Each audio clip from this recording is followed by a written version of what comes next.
We will now call to order the regular meeting agenda for the Ag Advisory Committee on April 14th, 2025. Member roll call.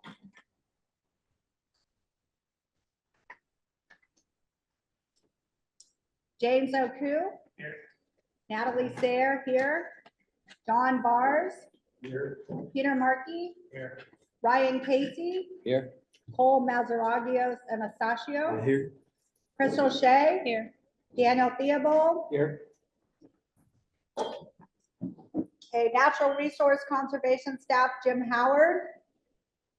San Mateo County Ag Commissioner Corin Whittle. Here. Farm Bureau Executive Director Jess Brown. Here. UC Co-op Extension Rep Dr. Igor Lacan. Here. San Mateo County Planning Liaison Olivia Boo. Yes. Thank you.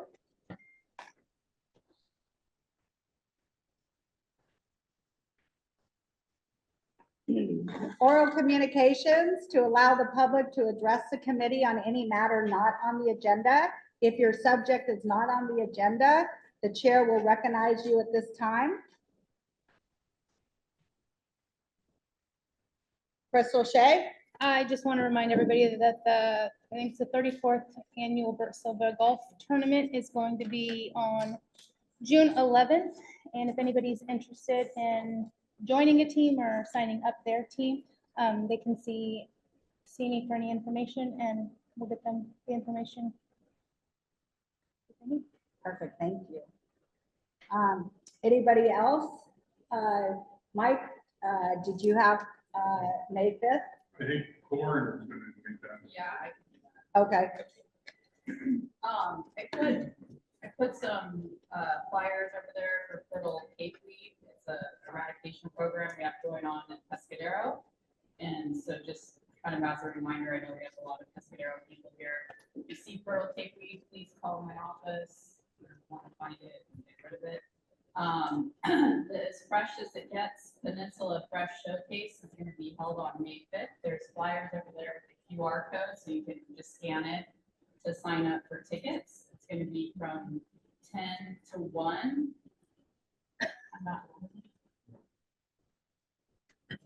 Hello? Not too loud. So May 5th, 10 to 1, all vendors, I feel really loud.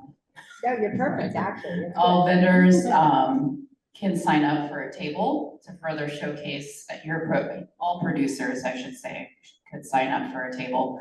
So you can showcase your produce. We really want to get as many producers involved in the showcase as possible. So we're hoping restaurants will be there and food distributors to make that connection for you all. If you have any questions, I can try to help answer those for you. And I think that is all I have for today. Thank you. Thank you. Mike, thank you so much for doing that with the mic. Anybody else? Dr. Igor Lacan. Oh, do I really need one? So corporate extension, our office will be hiring an administrative director who will cover San Mateo County, Santa Clara County. That'll be happening sometime in the next couple of months, subject to budgets, etc. But let's assume it's happening. They're looking for people to serve on that hiring committee. Yes, don't all raise your hands at once. But if you have the time, it's kind of an interesting process. And again, this person will have oversight over our office. It's an opportunity to put in your thoughts on who that should be. If you're interested, just let me know and I will forward your name. This will be your boss. This will be, yes, my administrative boss. So, Nice. not the first time this has happened. Yeah. Anyway, if anybody's interested, be happy to say, all right, thank you. Thank you. So, anyone else that is present in the room as part of the public? Okay, anybody online? Olivia? No hands raised. Okay? Um,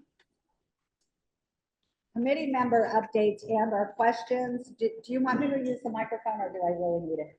Mike? They are recording it, so Okay. people can hear you. Okay, I'll use it. Thank you. Okay. Whoops. Hello, does that work? Yep. Okay. Yeah, it's good. So, thank you. So,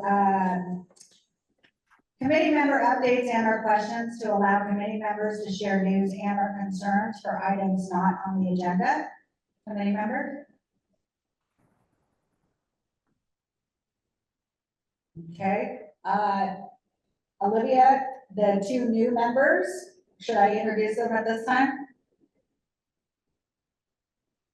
Go ahead and introduce them, but we'll leave it at that to keep it brief.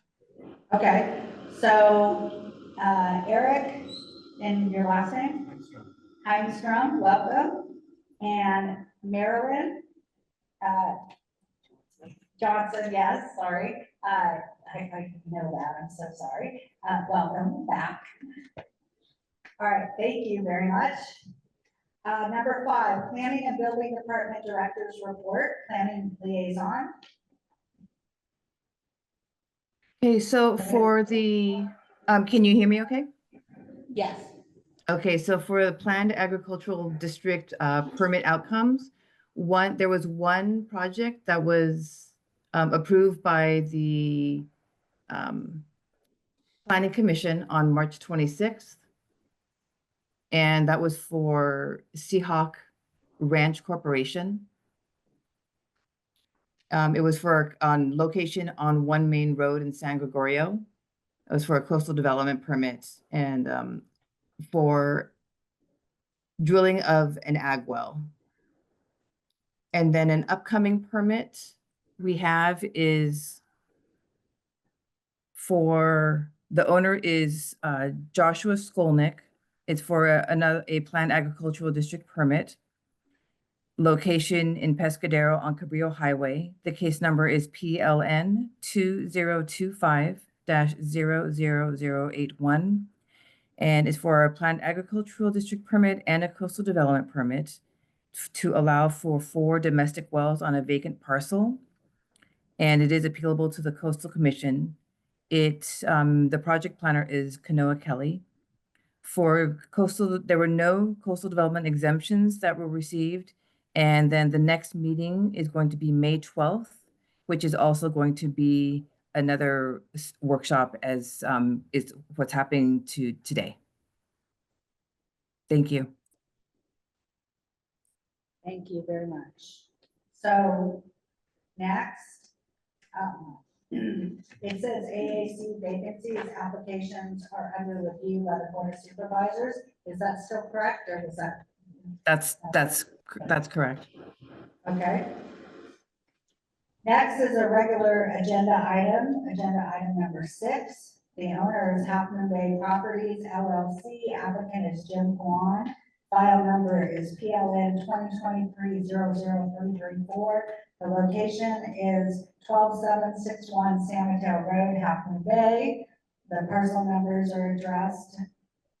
Looks like 5 parcel numbers. This is for consideration of a planned agriculture district permit, coastal development permit, and grading permit to address facility and operational violations at Terra Gardens, including grading of 14,050 cubic yards associated with site cleanup, drainage, access improvements, and permitting existing work located 12761 San Mateo Road, Highway 92, within the unincorporated Halfman Bay area of San Mateo County. Please direct any questions to project planner Camille Long. Is that how you pronounce your last name, Camille?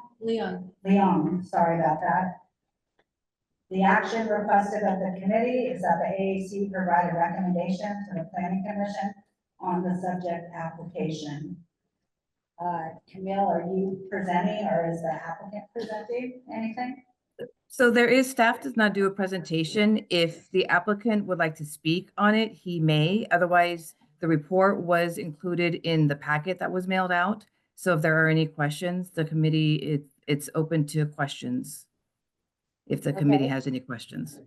Okay, so firstly, the applicant, if you would like to speak, and then if the committee has questions of the applicant.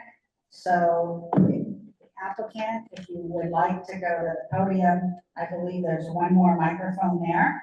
Actually, I know the applicant is online, from what I understand. The owner is online, the engineer and the biologist should be in the room. Okay, I'm so sorry. Does anybody regarding this, except for the planner, want to speak and present?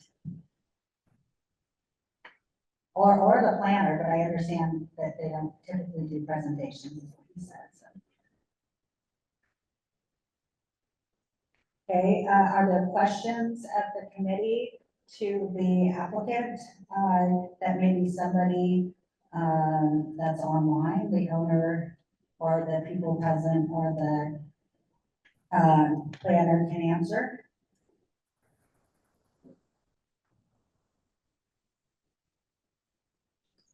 James Oku? What permits were needed for the 54 hoop houses? Yeah, it was definitely CDP and potentially PAD. But I believe it was CDP and PAD. As well as, well, the grading is mostly the drainage basin.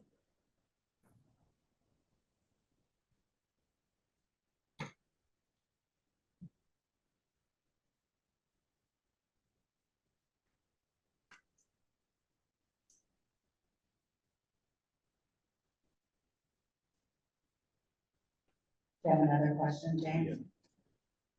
Yes. Yeah, I guess. Is there any new proposed farm labor housing that will replace the ones that are removed? It's time.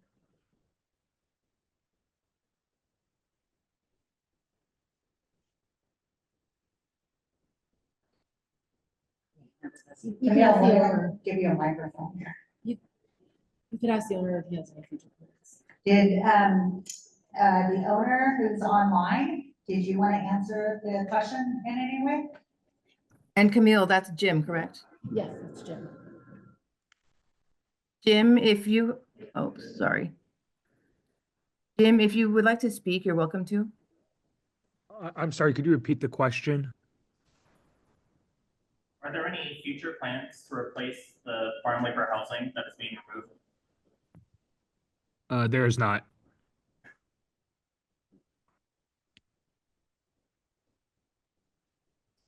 Is there any other comments, from anyone else related to this project?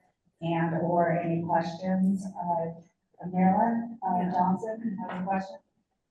So I'm curious to, will they make sure all of these violations have been corrected before issuing any permits? The scope of the work that's correcting the violations would be included in building permits for the additional work that hasn't yet been done. So it'll be all included in a package of permits.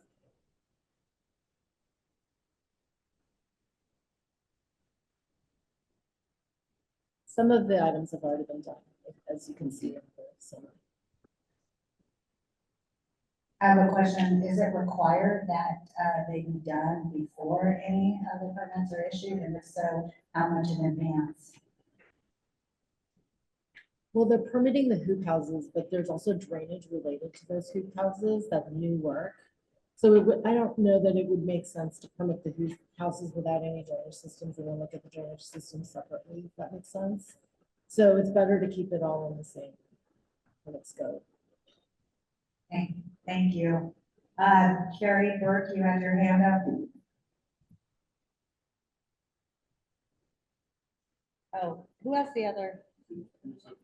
Over there. Oh, yeah, there's one for I don't know if that one's.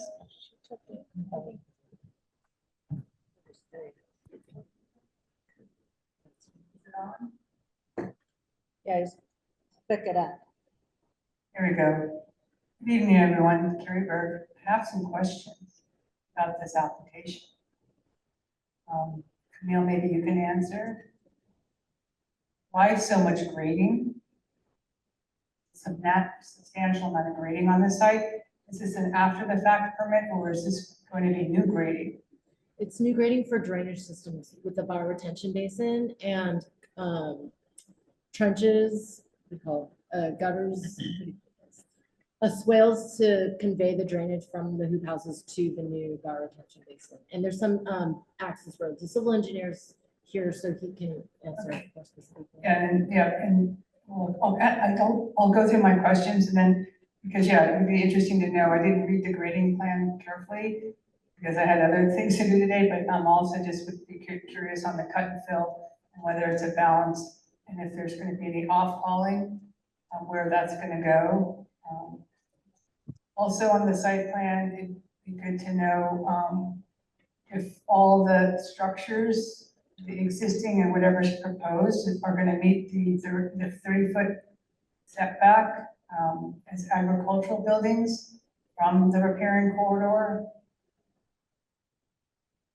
There's some work within the setbacks. Is it Mostly of the unavoidable- wetlands. Is it unavoidable because of the storm water drainage? Is that- The features that are built that are within the wetland setback will stay because it's actually more impactful to remove them.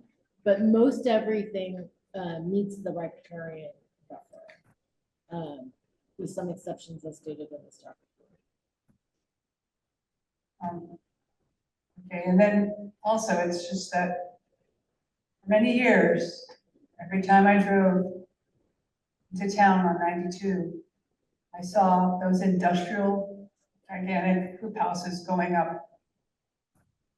I just can't believe that the county doesn't recognize that. It's just from the point of view that they were very substantial. So I know that you work on a complaint basis, but it's frustrating when people that something that was so obvious is just happening and that they were of a size that's not typically found in our area, those hoop houses. So it was just more or less, at some point, just how do we miss something like that? Because maybe they would have found the violation, the housing violation more quickly. Do any of the project conditions, will the landowner be required to bond for compliance? Because they have a history of violation and there's a lot of outstanding things. I know that they've been working on their application, but I just think that at this stage, we would hate to have somebody walk away from this project. And so I think it'd be something to be considered. Another question is, what will be the water source for the ultimate project that's getting approved? And on the site plans, even though I looked at them clearly, it was hard to see the setbacks for the biology on them, so that would be important. And since there was illegal diversion from the creek, has this been reviewed by the state Regional Water Quality Board? Because that has other repercussions for other downstream users. I think just what's really just chilling about this for our community, the agriculture community, is that agriculture cannot operate at the detriment of other properties. And, and that's happened here, and it's a lot of expense that the community has gone to bear. I mean, it's great that we're getting the Stone Pine project for additional housing, but when that comes in at $1 million a unit, I just think it's something that, that has not been borne, obviously by the landowner of this property, and now we're approving something else. So I just think that, we really think for the good name for agriculture in this area is that, and I see a lot of very reputable growers right here, and most of them are, but this has caused a lot of angst and a lot of degradation to our area, our reputation, and so I just think that and I know they're trying to make it right at this point, but repair, the damage has been done and doing that repair, but I just think that it really is important that that we do a good job, and nobody wants to title tale on their neighbor, I think, but this is this is something that's substantial and it's going to be a lot to recover from for many years on. Question. Thank you, Gary. Daniel? Or question? Yeah, well, Can I, do you mind if I just quickly respond? Oh, to yeah, some of the- before that, if Camille can respond to the questions Gary put forth. Thank you, Gary. Carrie, the cut and fill is largely balanced with 1,900 cubic yards of export. It was not caught earlier. I don't actually have an explanation for that. As far as bonding, we can use the building permit process to make sure that they're continuing to keep their building permit in active mode. And if not, we can use code. The owner, it has been very cooperative. And then in terms of diversions, the whole project is reviewed by the California Department of Fish and Wildlife. They've made some of the corrections relative to some of the facilities for diversion that were not. They have to do a SWIP. Yeah, because it's disturbing. Can you say that louder, Carrie? I'm sorry. Well, it's a special permit. The state water board permit. Yeah, we just serve our board as an indicator of land disturbance and of course because of the water.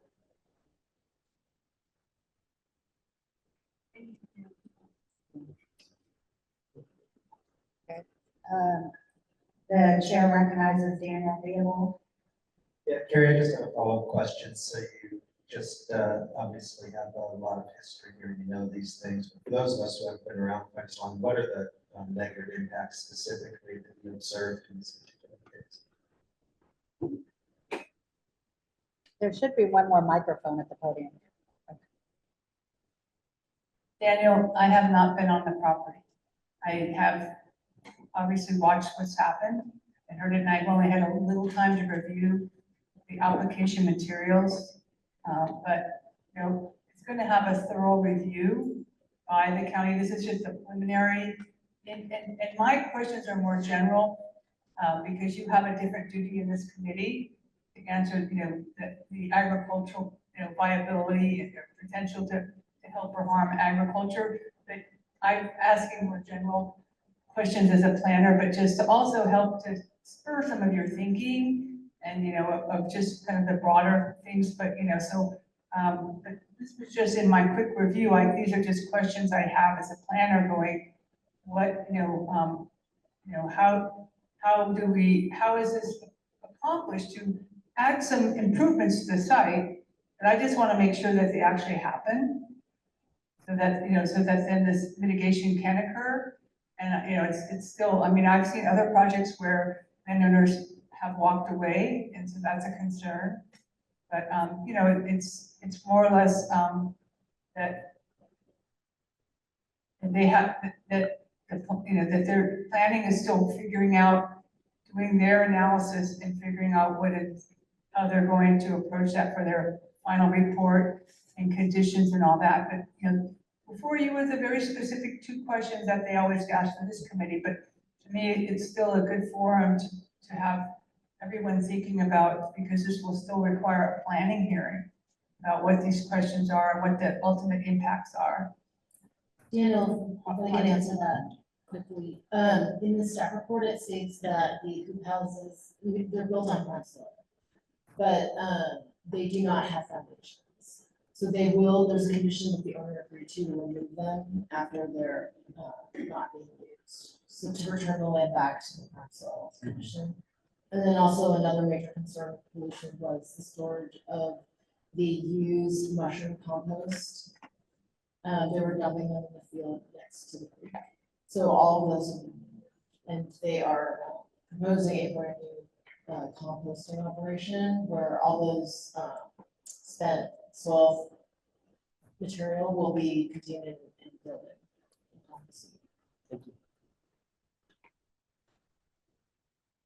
The chair recognizes Marilyn Johnson.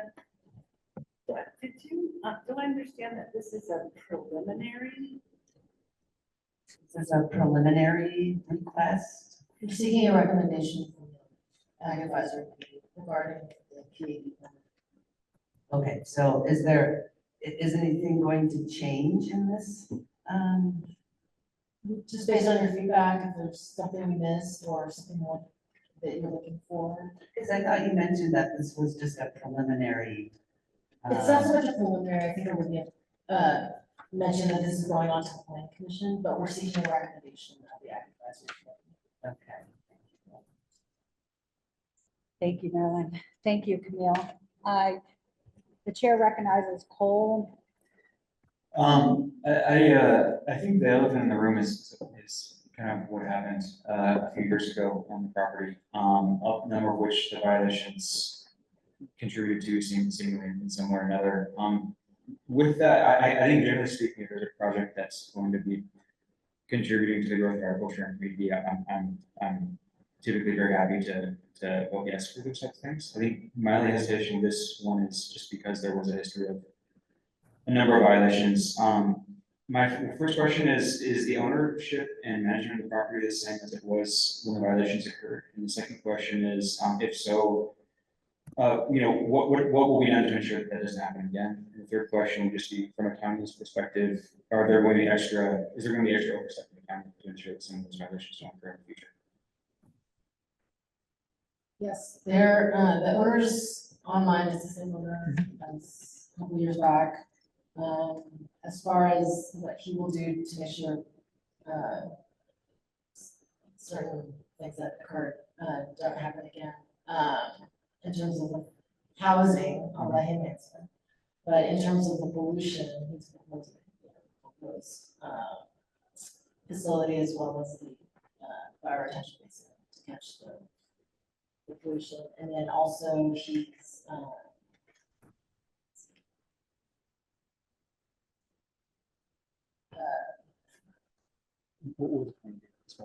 yes. There's a monitoring plan where the biologist has incorporated monitoring steps of the bio exclusion fencing that they're proposing to keep the critters off the site, as well as the diversion facilities to make sure they're still working. After several years, those things, might shift. As well as potentially other. Dana, do you want to answer this question? Can you give your full name before you start for the record? Thank you. Just click it up like this. On button. My name is Dana Riggs. I'm the biologist, principal biologist with soil ecology, and I prepared all the biological reports. We have monitoring requirements for maintaining the diversion, and there are also, because it's going through the State Department of Fish and Wildlife, they also have a monitoring plan that's required with annual reporting. It goes both to the Department of Fish and Wildlife and the State Water Board. So they'll be required in perpetuity to provide that monitoring as required by law. And then they will have a monitoring for the wildlife fence, both permanent and temporary fencing, to prevent wildlife from entering the work area, the operational areas. We have monitoring of the pond to make sure that that continues to not entrap wildlife. We have monitoring for the, no, I forgot. You mentioned one other. Oh, the diversion. The diversion, okay. And then we also have restoration that's planned to offset and mitigate both the permanent and temporary impacts to sensitive habitats, including the setback areas. And that will require a minimum of 5 years of post-construction monitoring to make sure that that is successful and meets the requirements of the lost functions and values that were affected by the project. And that will, a lot of the input on that will come from the Department of Fish and Wildlife as to whether they feel that the mitigation plan that we're presenting is that.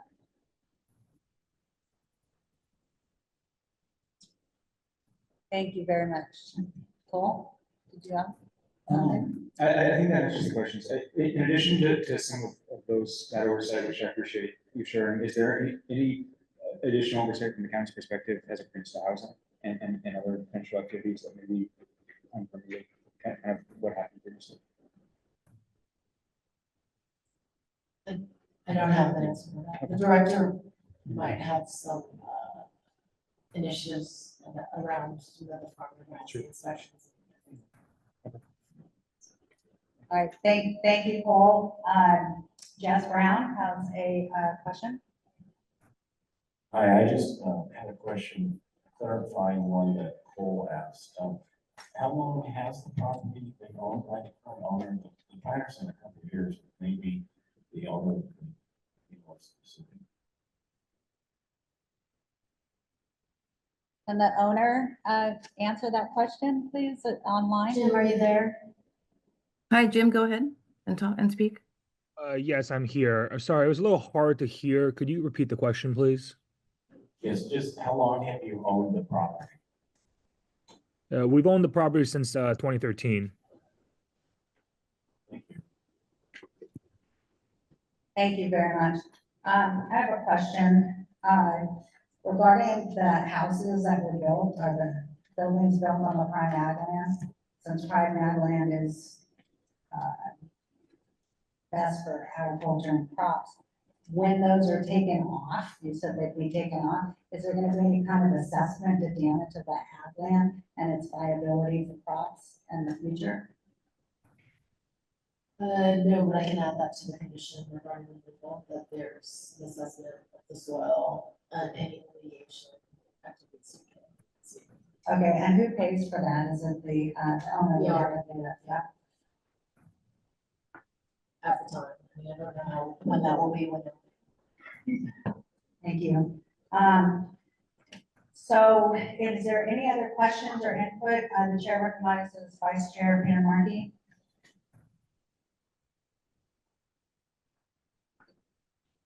Yeah, I just want to make a few comments. Normally in something like this here, we have a good presentation. So that way there we have good feedback. And historically, that's what we normally do. And I don't think we got a presentation on this. The other thing to do is part of the hoop houses that was in the 70s. If a future owner hasn't used their hoop houses to grow something, that's why for the next owners. And as far as the wildlife, if I understood correctly, it says you can have fencing so no wildlife goes on the property. I don't know why you have to have a fence so no wildlife goes on the property.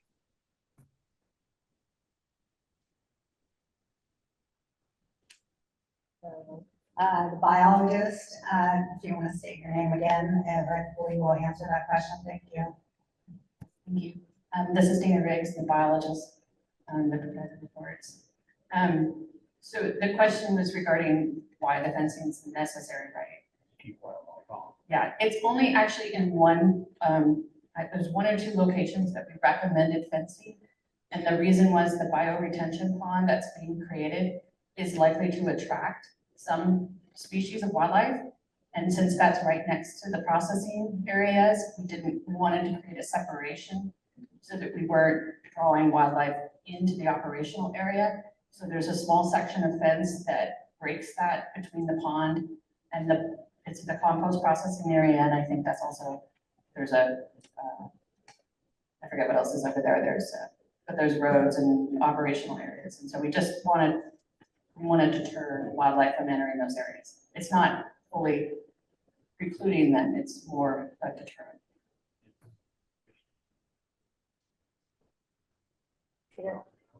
Say it louder, can you? Take just a minute, please. Thank you. Is fishing game going to pay for the fencing to keep their wildlife off somebody's private property? In this case, the owner is responsible for providing that fencing.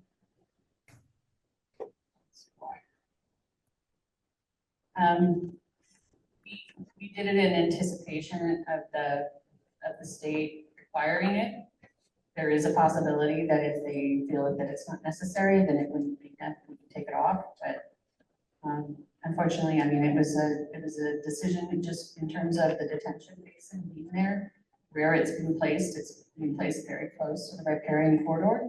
And We felt that that could attract wildlife that we wouldn't want in the processing area. I respectfully disagree, but I understand 100% where you're coming from. I wouldn't want to see that on any property. In general, this is a very specific case where we made this recommendation. Thank you. The chair recognizes James Oku. I would just like to say I agree with Peter that if a new owner comes in and has use for the hoop houses, that I would love for them to be able to utilize that improvement to the property. And then also it says that there's a replacement of a greenhouse, and I'd love to hear a little bit more about that, what type of greenhouse it is, why it's being replaced.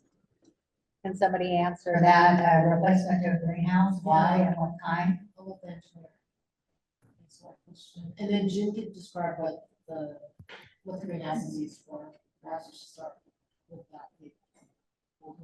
If you could state your name and your title as well for the records and the county. Thank you. Craig Smith from BKF Engineers, civil engineer for this project. When you say that one of the greenhouses is being placed, is that you're referring to G8 is what it says in the packet.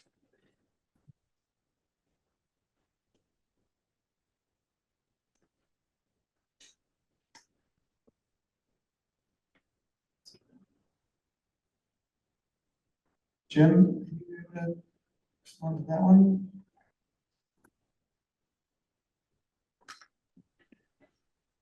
About G8 specifically, or G5 to G7 as well? G8 he's referring to. Sorry, just let me pull it up.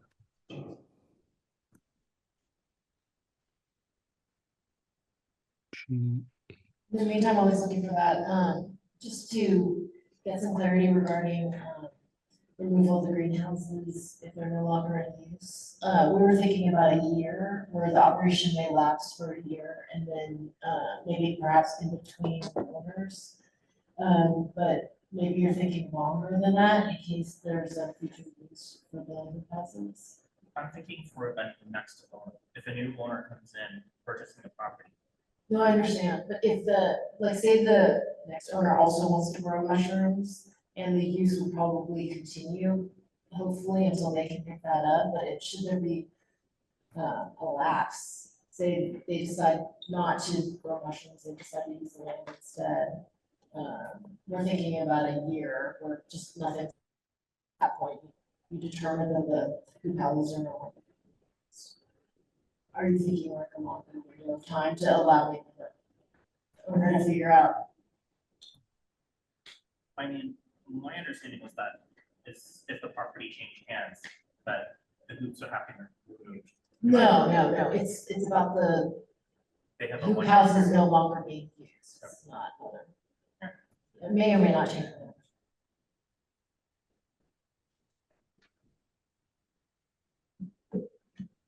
So 1 year sounds fine.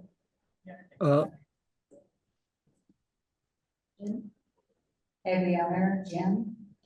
Sorry. Yeah, I just took a look at G8. I believe it's not to be replaced, it's to possibly be repaired. Only G5 Are to any G7. greenhouses being replaced? So G5 to G7 were burned down at one point by some homeless people that were living in the mountains. So those we were going to be demoing and then hopefully replacing in the future. G8, I can't remember off the top of my head, but I believe that it's still it just needs some repairs. Okay, thank you. James, did you have a follow-up to that at all? No, I'm just kind of confused because that's not what the packet says. Okay, would you like the planner or somebody to talk more about that area of the packet? Or that may be something for the next meeting? Yeah, we'll clarify the scope with the. Okay. I just kind of take this list from the project.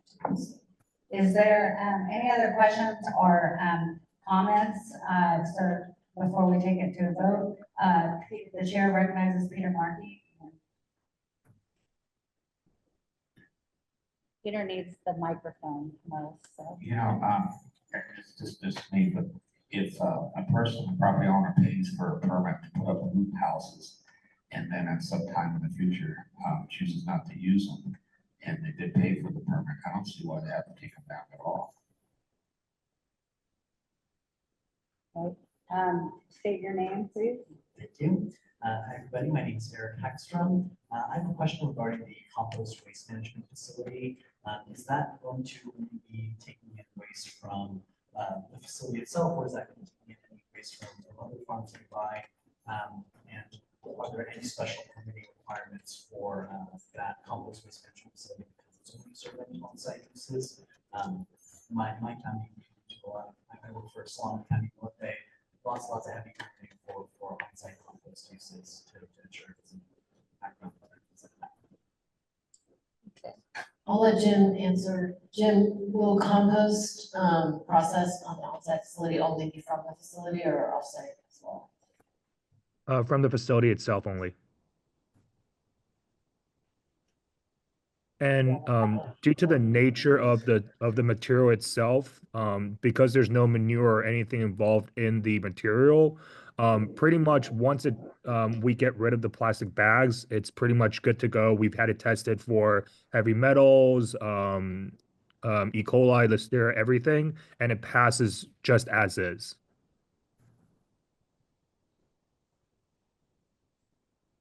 Any other comments or questions regarding this? Just about the hoop houses from the Commodore Markey. Would you, I think staff would like the AAC's direction as far as whether that condition regarding the hoop houses is going too far. It's a non-soil dependent greenhouse on prime soil. So we were thinking if you return the land back to prime, then you're preserving that for future agriculture. Say it again, Peter, louder. It's still prime soil, it's just that hoop houses on the prime soil, and therefore the hoop houses should be used for something else. And if the new owner chooses to, and if the new owner chooses to take them out. But Just leave it up to the owner. Yeah. So they say they start deteriorating and it's been 5 or 10 years since they've been in use, that we can become a.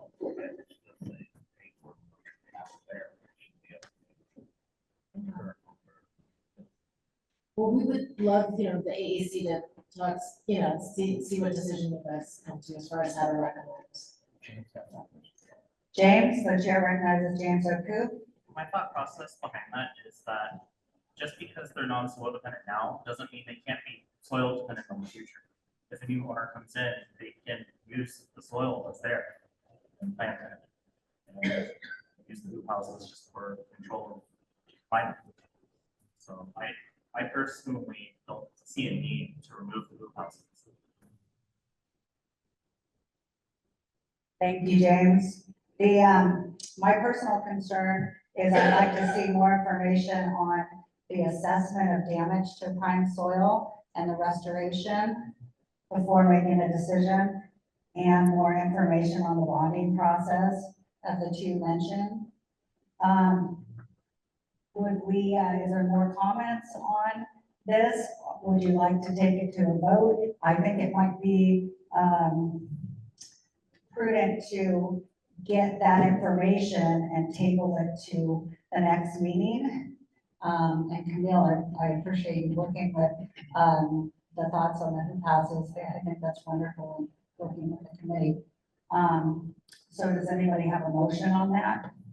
I would suggest that if we. Daniel, be able. I'd suggest that if we can vote, we should vote to keep things moving along and maybe instead offer we would like more information on this type of thing as an FYI. Okay, I move that we table this to the next meeting in hopes that the information on those items asked can be brought to that meeting. So you want a soil test to determine how these hoop houses and the composting being, or the mushroom growing being done in them, how that is impacting the farm soils below? I don't know that I get that. Well, just the clarification that an assessment of that will occur, because I didn't see that in the packet. And Oh, I you see. Willingly said that you would. Okay, so should there be, let's say, a significant impact, then perhaps they should be removed or remediated after, end of use? But if there isn't that much of an impact, say a non-significant impact, then it would not be required. So I'd leave that up to my colleagues, but I wouldn't want to make a decision hypothetically or to give an opinion on that. But I do feel like the information's needed to make an informative recommendation. In terms of a The prime soils report and then my second part was a question about the bond, and how that would be played out. I answered that The one. sec- I don't think a bond, we would not be requiring a bond. Oh, okay, I'm sorry. I think Carrie suggested, what I said was, the building permit, you have to keep it active every 6 months with an inspection. Otherwise it doesn't expire its date. So they would have to keep moving forward, keep progressing to the end of the permit with all the corrections and all the permitting of the facilities that have not been fully permitted. And meet the conditions of this PAD CDP use permit prior to final, so that we're kind of, and if they don't, then we follow up with the fees that are tacked on to expired permits to reactivate them and also kind of. Okay, and then the information that you said that you would welcome regarding the hula houses, so that's something that we can bring to the next meeting. So I do move to table this to the next meeting. Is there a second? I'll second. Okay, Crystal Shea seconds that. Okay, did you have a comment, Cole? I'm I sorry. want one brief comment. I appreciate all the information you brought today. I agree also pushing back to next meeting would be beneficial. I think a number of applications like this, we've had a bit more of a presentation from the owner themselves in terms of communicating what the changes are happening and what they intended to be utilizing the property for. I think because of the history of violations on this property, that would be beneficial for our identification of understanding at the next meeting.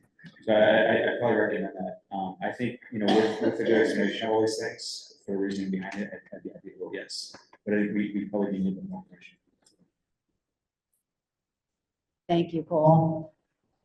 So having said that, is there any other specific questions that you would ask the planner if she can bring to the next meeting before we adjourn? And ask her to do so. And really noticed, Camille, I mentioned to you this when I saw you earlier, that how thorough, you really still, I feel was really thorough report. I appreciate that. So, Camille, did you have something to say? You had a. Well, I'm just a little unclear on what we need to bring back regarding the soil. Well, for me, I just like to have something written into the plan that says that that is gonna occur. And if so, some sort of time frame and how that would happen. For removal of the hoop houses or? No, for the prime soil that, and how it was damaged, due to what was built on top of prime Okay, soil. whether it was damaged. If and in fact it was Okay, damaged, got it. correct, and if so, what the damage. I see. Yeah. Just a narrative discussion. Of course, and then the second thing, of course, is time. So, if there's no more questions, oh, I'm so sorry, James. I mean, I'm wondering if verbiage that might work for you is if at the time of sale or the ground goes fallow or something along those conditions, that a soil test be taken then to see the quality of the soil. And if at that point, it would be remediated. If the committee Feels that way, then absolutely, yes, I agree, the rest of the committee feels that way. Do you all? I wouldn't want to wait until a sale. Rather, like, as soon as we can. I think we're gonna have to wrap it up after Daniel, because we've already voted to table this for the next meeting, and I don't think we're allowed to continue. You can have a discussion. second. Well, yeah, I think it is, yeah, this is, I would Oh, actually, I'm sorry. I would actually suggest that maybe if we say that the recommendation is that the soil be tested, and if there are adverse conditions found, it be addressed, but with that recommendation that we could vote to move forward with the project so that we're not holding things up unnecessarily. That's our only objection. Do we have a second on that? I'll second that as well. I agree. Oh, we have a motion on the table to vote for. Thank you, Carol. So, first, let's vote on the first motion to table it till the next meeting. All those in favor, aye. Aye. All those opposed? Nay. Okay, so we have 3 nays and how many ayes? 1, 2, 3, 4, and 5 ayes. So, the ayes have it. So we will bring this up to the next meeting. I think it's important to be careful because a lot is asked of farmers to follow the rules and do their due diligence. So we want to make sure in a situation like this that we're not jumping the gun, so to speak. So it is 5 minutes to 7, and I'm going to adjourn this portion of the AAC meeting. And the next is our special meeting and special workshop, which will start at 7 o'clock. In case anybody needs a bathroom break, is that okay, Olivia? Okay, all right. I want to thank you very, very, very much for coming, the importance of this meeting. My name is Natalie Sayre, and I'm the chair of the Ag Advisory Committee. I want to thank the county. I want to thank our AAC committee and our subcommittee that worked so hard helping me with all this. And I want to start with a few words. I want to start with an organization called the Future Farmers of America, a nationwide organization for students. FFA is in existence now. It has been since 1928, for those of you who might not know. And they have an FFA creed, and it begins with the future of farming. I believe in the future of agriculture. 43 years ago, I myself recited that creed in its entirety at the statewide FFA convention representing this town, Half Moon Bay. But a lot has changed in 43 years. According to the San Mateo County Annual Crop Report, we've seen a substantial decline in vegetable crops alone. In 2013, we had 2,029 acres of vegetables in production. In 2023, 1,220 acres. 800 plus acres lost during the most recent 10 years of data collection. Our San Mateo County Ag Commissioner, who's with us today, she says that so many flower growers in San Mateo County have stopped farming that when data is collected for the annual crop report, the amount of acres of flowers farmed are now all bunched into one category. Whereas before, we had ample flower growers here, allowing flower production in the annual crop report to be separated by the kind of flower, as it's usually done. A fifth-generation farmer in Pescadero was quoted in our local newspaper as saying government regulations are making it difficult for farm operators to build quality housing. So we are here tonight to gather input from growers, ranchers, and rural property owners regarding ways to preserve agriculture and help sustain successful farming operations on the San Mateo County coast. And as it usually, well, actually says on the top of the PAD regs, in your spare time, just pull them out, it's fun reading. But it says on the top of that, it says that they are there to keep lands in our area suitable for agriculture and agriculture production. So we want to help that continue to ring true. I have two examples of some things that AAC members have brought to the attention that they'd like to see changed. One, in San Mateo County, if rural property owners develop low to moderate income housing, we have to keep the house under that restriction in perpetuity. That's the current way of it, okay? Yet in Santa Cruz County, right next door, they only require that housing restriction remain for 10 years. That compromise helps the county and the farmer. The AAC member is asking to lesser our restriction here to what our neighbor Santa Cruz County requires. Currently, another example, and the reason I'm giving these examples is because I want to get you guys thinking about the three-step process that we want to do in order to present this to the county. Second example.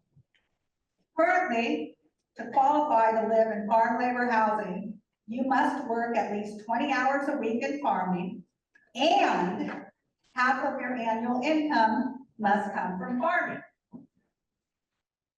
An AAC subcommittee member is proposing that for the families of farm owners and operators, the above sentence that I just read be changed to or instead of and, so that meeting at least one of the criteria, not both, better helps the adult children of farmers to stay here and help sustain a successful farm operation.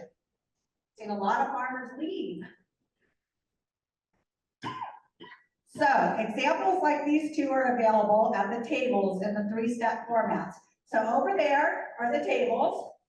We put them in 5 categories. And we're asking that you go to the category and you write up your input, and thank you for doing this. We need you in the three-step format.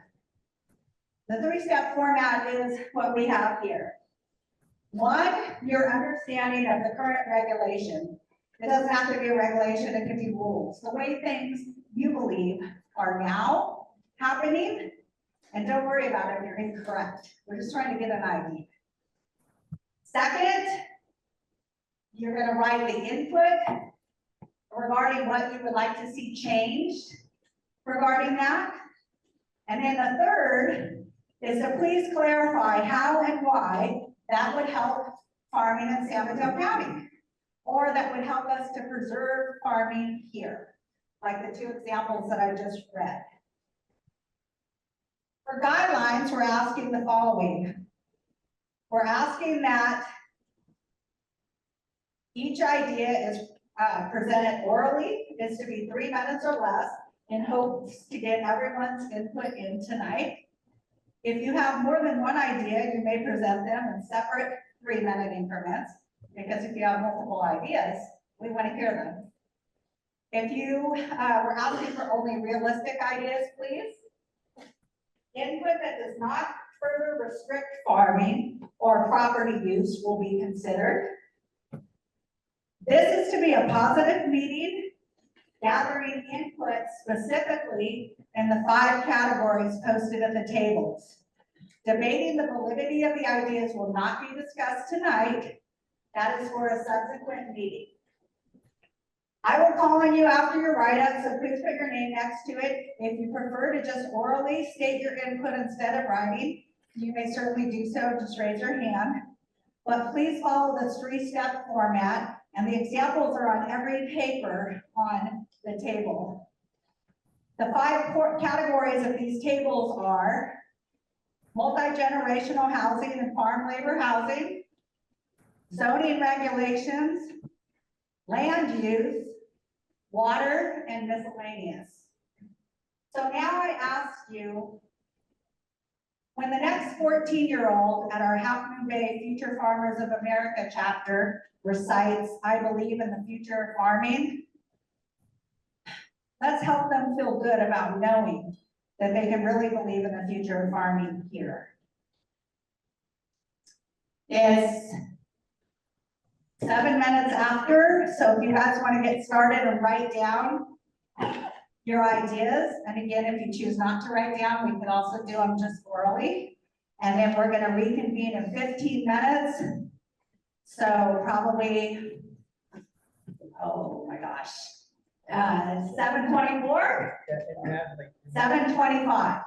reminder just to say, it doesn't necessarily need to be Yeah. regulatory. based. I Any said that. items. Yes, thank you. I said that actually.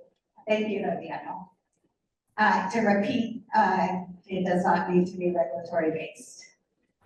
Just what you believe it is to be now. All right, so let's do it, and we'll read again in 15 minutes. Thank you very much. And please let us know if you need anything like pens, more pens, pens are up there, or what have you. And what I'm trying to say is that ideas that don't have anything to do with regulation.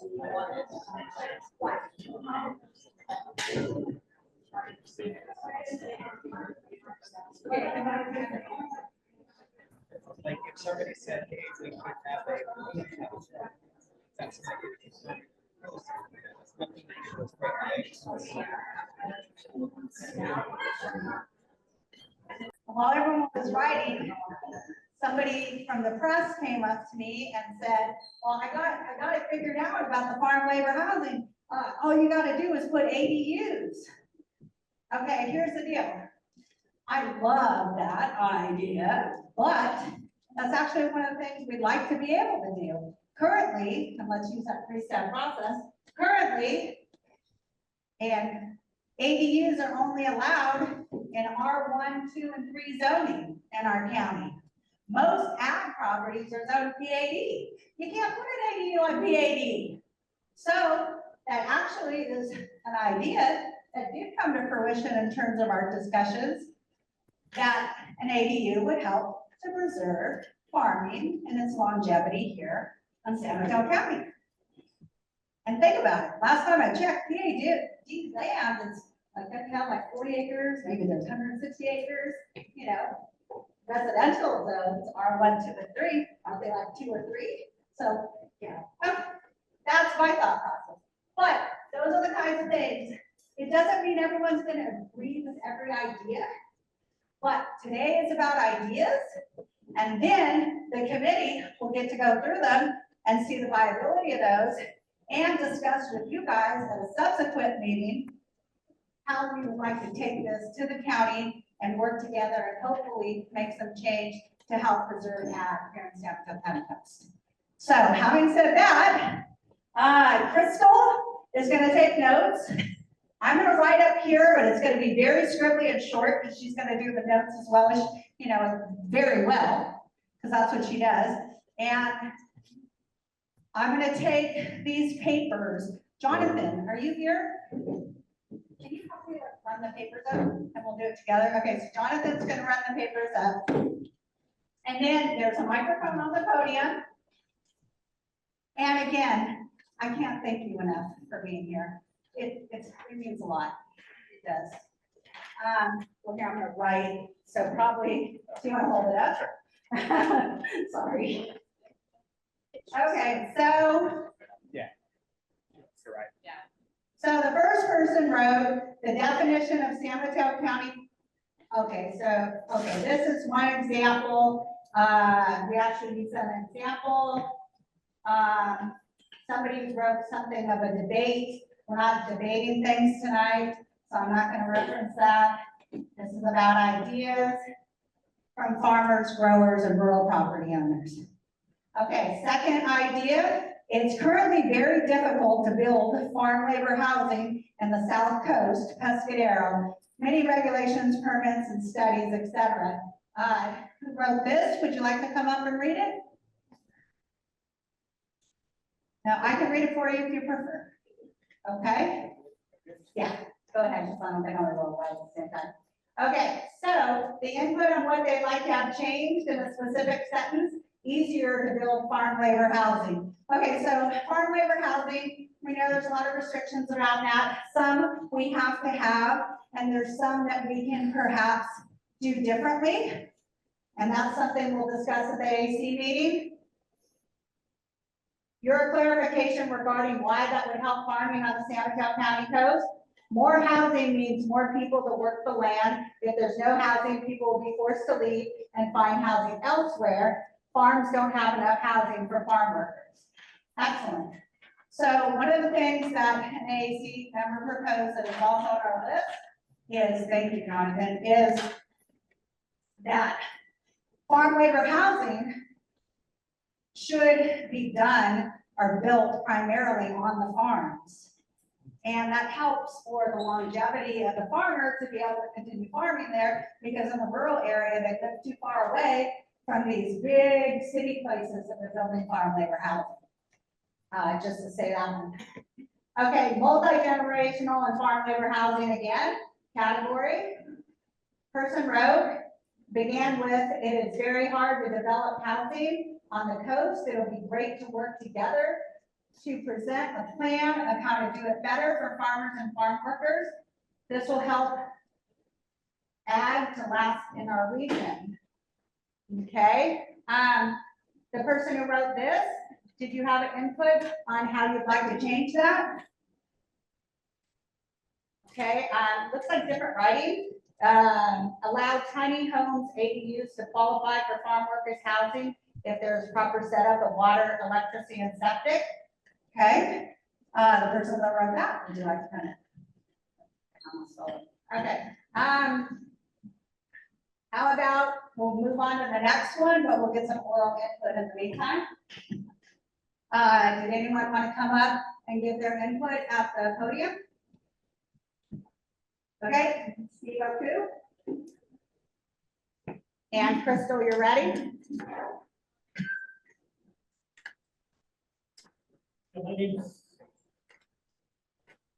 My name is Steve Oku, and my family has been in agriculture, specifically growing flowers, since 1902, so over 120 years.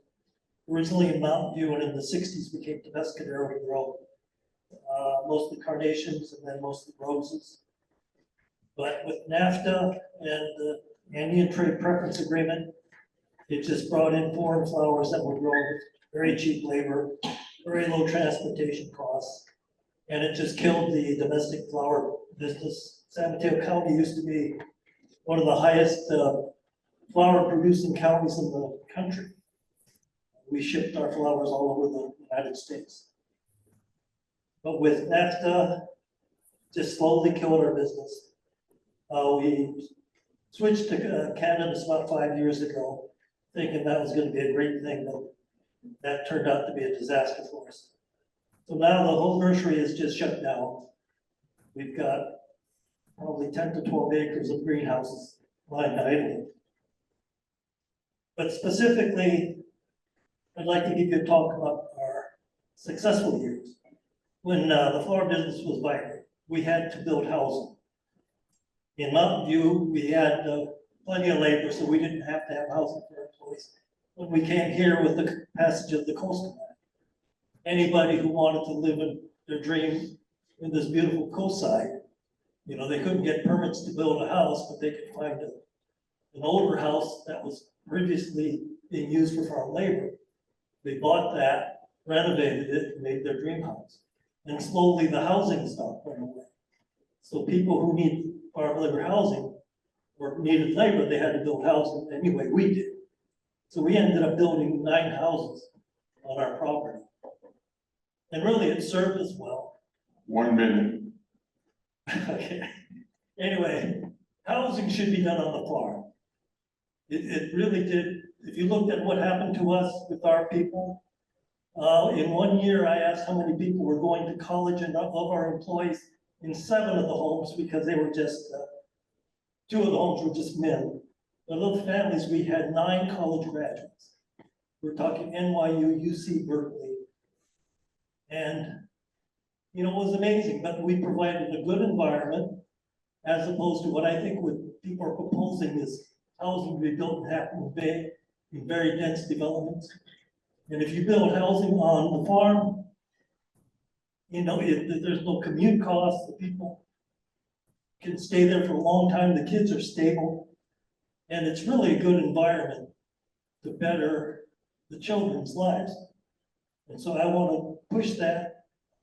And I need, you know, you need water, you need sewer, and it's almost impossible. There's a very Right, high water table.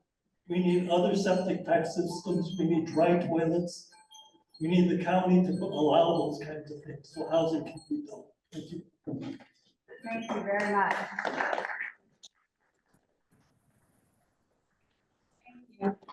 Thank you. Housing needed, farm labor housing was purchased by others who were not farmers. Tell me if I got anything incorrect. Housing should be done on a farm. It helps, there's no commute, kids stable, and to keep it on the farm, it helps with the longevity of the farm, correct? Okay, thank you very much. Creates good citizens. Yeah, good point.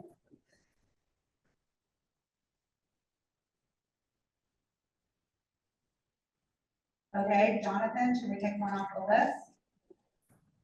Okay, so, okay, this one's in Spanish. Do we have our translator here tonight? Thank you. Can you translate that, please? Thank you. Yo quisiera que apoyen viviendas para vivir mejor, especialmente trabajadores con hijos chicos, para que no se sufran como yo sufrí, y también apoyar los ranchos para que haya más trabajo. I would like to support housing so that way we can all live better off, especially farm workers with young kids, so that way they don't suffer like I did. Also, I want to support all of these farms so that way there's could be more work. Beautiful, beautifully said, thank you. Do we have any in the next two sections regarding that input on what you'd like to see changed? And your clarification, how that would help for the person who wrote this? No? Okay. Okay, thank you for that. Next one, farm labor units can be built if certain standards, conditions are met. And the input on what we'd like to see changed, allow for families with multi-generations to house, build homes on the farms, ranches, density credits, regulations make this difficult, impossible in certain cases. Okay, the way it'll help is farming and ranching can continue with multi-generations able to work on the farms. Okay, so that's just a really good blanket as far as reducing the regulations to build homes. The person who said this, when you said density credits, are you proposing that to increase the amount of density credits you can use, or that you don't need a density credit? The person who wrote this, would you want to come up? Yeah, I guess people wrote them and they took off and went to dinner. All right, that's okay. That's a good point. Next one, ranch owners have been restricted from adding residences because of coastal and county regulations. Again, housing, we've got several on housing. It's ironic, multi-generational housing is proposed for farm labor, but not rancher, farmers, and family. And then the third one, your clarification of how this would help is the tradition would continue. And I think what they're saying is the family farm will continue because the family is allowed to live on the farm. And it's my understanding that that doesn't in fact trickle down to help the laborers as well, because you can't work on a farm if there's no farm to work on. So having said that, can we have more oral input? Next. Thank you.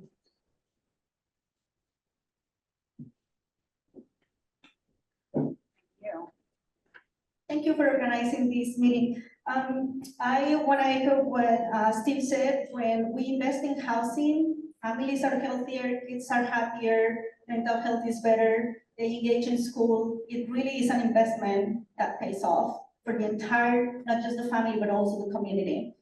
But the other thing that I've seen talking with different farmers and different farm workers in the community is that it seems like the solution can be different things. So housing at farms, because some people want that, but also what we hear a lot is that they prefer that their work was not tied with their housing. They prefer a separation. And so part of the solution, I also think that should be housing for farm workers, but not at a specific farm, so that they can choose where to work.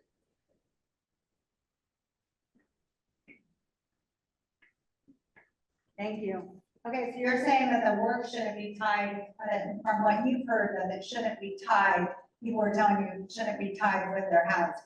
A few percentage of people say, I don't, 10 people like couple, maybe like 3 are like, it's okay that it is in the park, because it's so convenient, people work right away. And it seems like if they have a fluid work and a landlord and supervisor, that's what they prefer, but a lot of people prefer that not tied to their work, so that they can work for the farm that treats them better, treats them better, cares about them better. Okay, the current regulations, my understanding is that you can work, you live in a farm labor house, but you don't have to be working for the farmer, that you actually live on the person's property. So, you can tell them that. But on top of that, are you also saying not tied into, their work? In other words, maybe they want to work less hours in farming, or they don't want to get half of their income in farming, because the current regs are you have to work 20 hours or more in farming, and you have to have half your income from farming. So the people you talk to would like to see that released a little bit. For sure, it has not here that I think that people that work in it, they said that they have, and they mostly think about. Can I give you a microphone? Thank you very much. Most with the people that I generally talk, they haven't brought that up, that they want to work less hours. In fact, they, especially right now, they would like to work more hours. A lot of farms are offering fewer hours, winter season and all that, but I haven't heard specifically that. Okay, so not being tied in, just being able to work for other farms, not the one where their house is at. Right, and I have that to have the dynamic of your boss being also your landlord. Right, okay, yeah, well, that actually is allowed right now already, so that's good. So you can live at your farm, but work for your farm.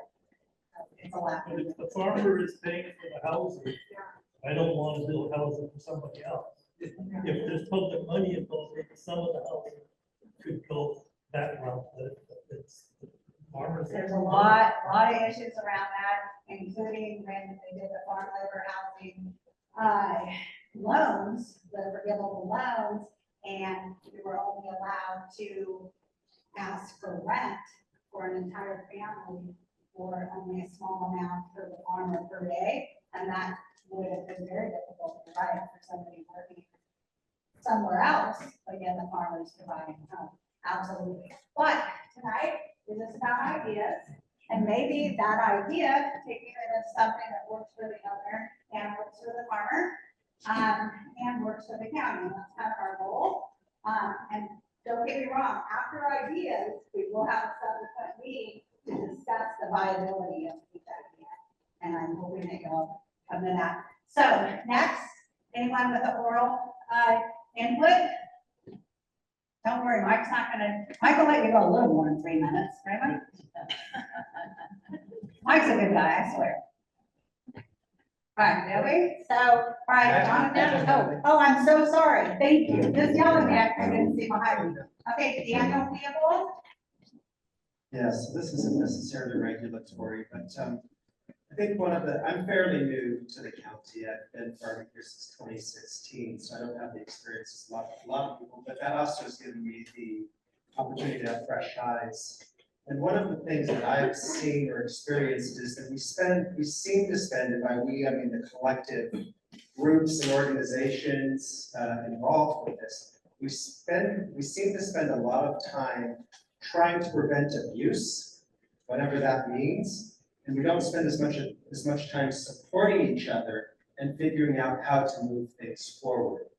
And I think it's sometimes what I worry about is that we worry about theoretical abuse, and we don't necessarily take into account the reality of, okay, so let's say that somebody does X. How bad is that really?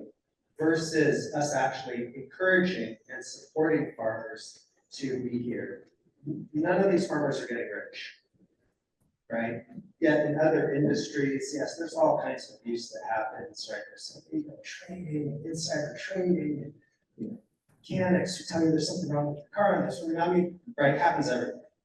But in my opinion, like if somebody is willing to come and be a farmer and contribute to this community, we should be doing everything we can to remove obstacles, help them out, try and figure out how to make it possible to be a successful farmer.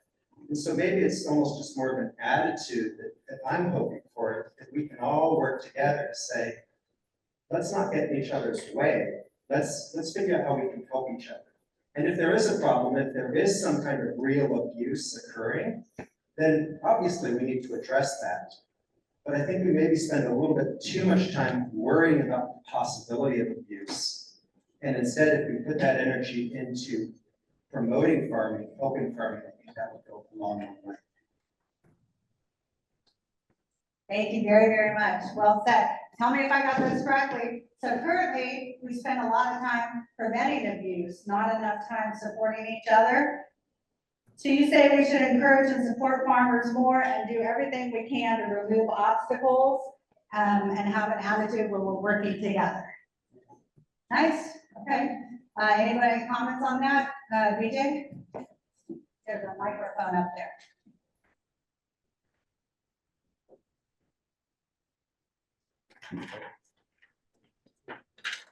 If that's the comment, doesn't have to be on that, right?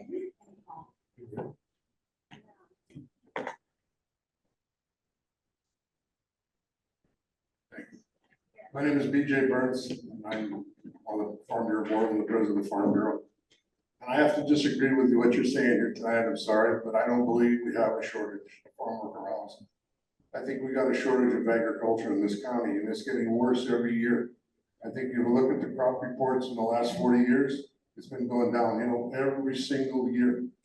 And why? It's hard to say why, but people just don't seem to care about where their food comes from. And when you talk about farm labor housing, I think there's plenty of farm labor housing if we use the housing that's been permitted. The county has permitted housing over the last 40 years, and they've never controlled it and watched it, and there's other people living in this housing. And if that was taken care of and obeyed by and had people living in them that work in farming, plus the Stone Pine new development over here, plus I believe the task force found over 141 farm labor houses on their search, looking at all the workers. And I think they came up with 348 workers when they said there was 2,500 to 3,000. They're not here. We know it. We farm every day. We know where the workers are at, and they're not in agriculture. They're working in other places besides agricultural. And people are using this housing, and it's being abused, and the county's letting it happen. When you talked earlier, Natty, about after 10 years, letting them just go, and anybody can live in them, I totally disagree with that, because that's what's happening right now, and we have a shortage of housing. And in 10 years, you'll be hollering again because you haven't got the housing, because other people are gonna be using it. These things, they got regulations, why don't we stick to the regulations? If it's farm worker housing, that's what it should be, farm worker housing, but that's not what's happening.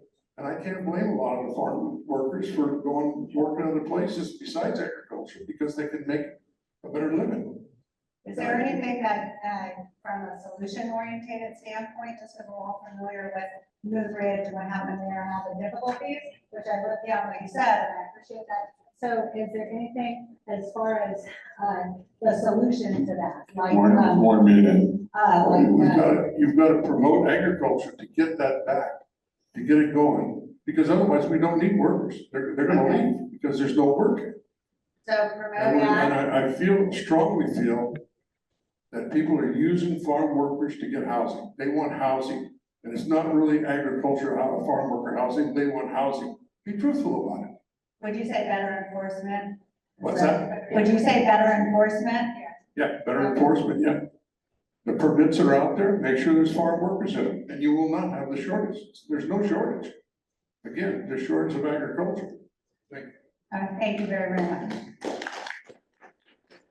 I think that we all agree, actually, with what BJ said. What we're trying to do is get ideas that are solution oriented, so we can take what BJ said and we can put that into the regulations. Like when you look at farm labor housing right now, like I mentioned earlier, and this is just one of the ideas, because we really want ideas. We want to be able to go to the county and say, look, this is what would help us. okay? It's very important. Otherwise, we're just gonna be running on a wheel like a gerbil, if you will, okay? We don't wanna keep doing that, spinning the wheel. So basically, like I talked about earlier, the current reg with farm labor housing, that you have to work 20 hours or more in agriculture, and you have to derive half of your income from agriculture to be able to live in farm labor housing. Well, for the family farms, one of the AAC members did submit that they would like to see that reg changed from and to or. So then if you meet one of the criteria, you can still live there, because what's happening is a lot of our farmers, the kids are growing up, they become adults, they're making more money in the tech industry, but they still want to help out on the farm. So if they have to meet the criteria of dumping their job, where they're making, 400 grand in the tech industry here annually, and then they won't do it.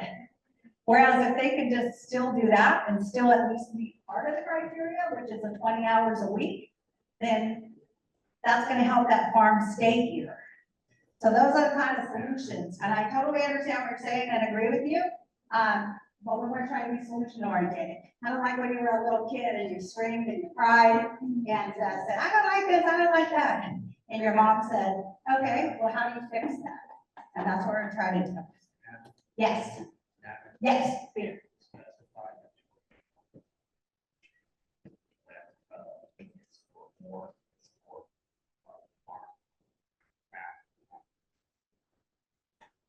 Okay. Yeah, could you? Thank you. Peter's gonna say this. This is also written in your examples, but Peter will say it. Yeah, one of the suggestions were for farm owners and property owners, the change be to or, meaning that 20 hours or 50% of their annual agriculture income derived from agriculture. This is in order 20 hours per week. And we're not talking about farm labor, we're talking about property owners. So that way it would be an incentive for the children to stay on the land and not move away to help the parents, the father, and run the farm. So that way they have the incentive to stay on the farm generationally. And so I just want to make sure there's no confusion with that we're not changing the definition of farm laborers. What's the farm laborers of the owners, the farmer owners, the property owners, and so that I just want to make that distinction. Thank you. Thank you. That's on your examples too. I think I used that as one of the examples. But enforcement, yeah, so looking at, disagree, there's no shortage. Okay, we look at the crop reports and we also know that farm labor housing is being abused. Secondly, if we have plenty to use, if we use it, what's really appropriate, that it really are farm laborers in there. And we all know that, for years, about what's happening with the farm labor housing that was built for farm labor housing, but unfortunately that didn't occur. Even in our farm alone, we had people that work for us that are on the list still, because other people who aren't farm laborers live there. And that is a point of contention, absolutely. And we need to promote ag more, stick to regulations and enforcement. Did I address the three-step process on that? What are you thinking? Yeah, okay. So, did I or not? Yeah, okay, thanks. Okay, so any other problem? What's happening now? And then solution and how it will preserve ag on the San Mateo County coast. Steve? I'd like to make a comment. 30 years ago or so, there was an issue of sons and daughters housing, where farmers wanted to provide housing for the children so they could continue with the farm. And with the anti-growth people, they said, well, the only concession we'll make is if it's an affordable type unit. Whereas if they don't want that housing anymore, then it has to go up for sale as an affordable house where the rents would be controlled, or it would be sold to people who were in a lower income bracket. But if you think of it for a son and a daughter for my kids, I don't want them to build a house on my farm and be restricted, because the house is the most valuable investment you're ever gonna make. And why should a farmer want to try to encourage his kid to buy a unit that is not gonna appreciate the value when everybody else, when they buy a house, it goes up in value? And so because of that, I don't, just a few units were built like that, so it never helped them. Thank you, and well said. I think that somebody else had an input, Peter?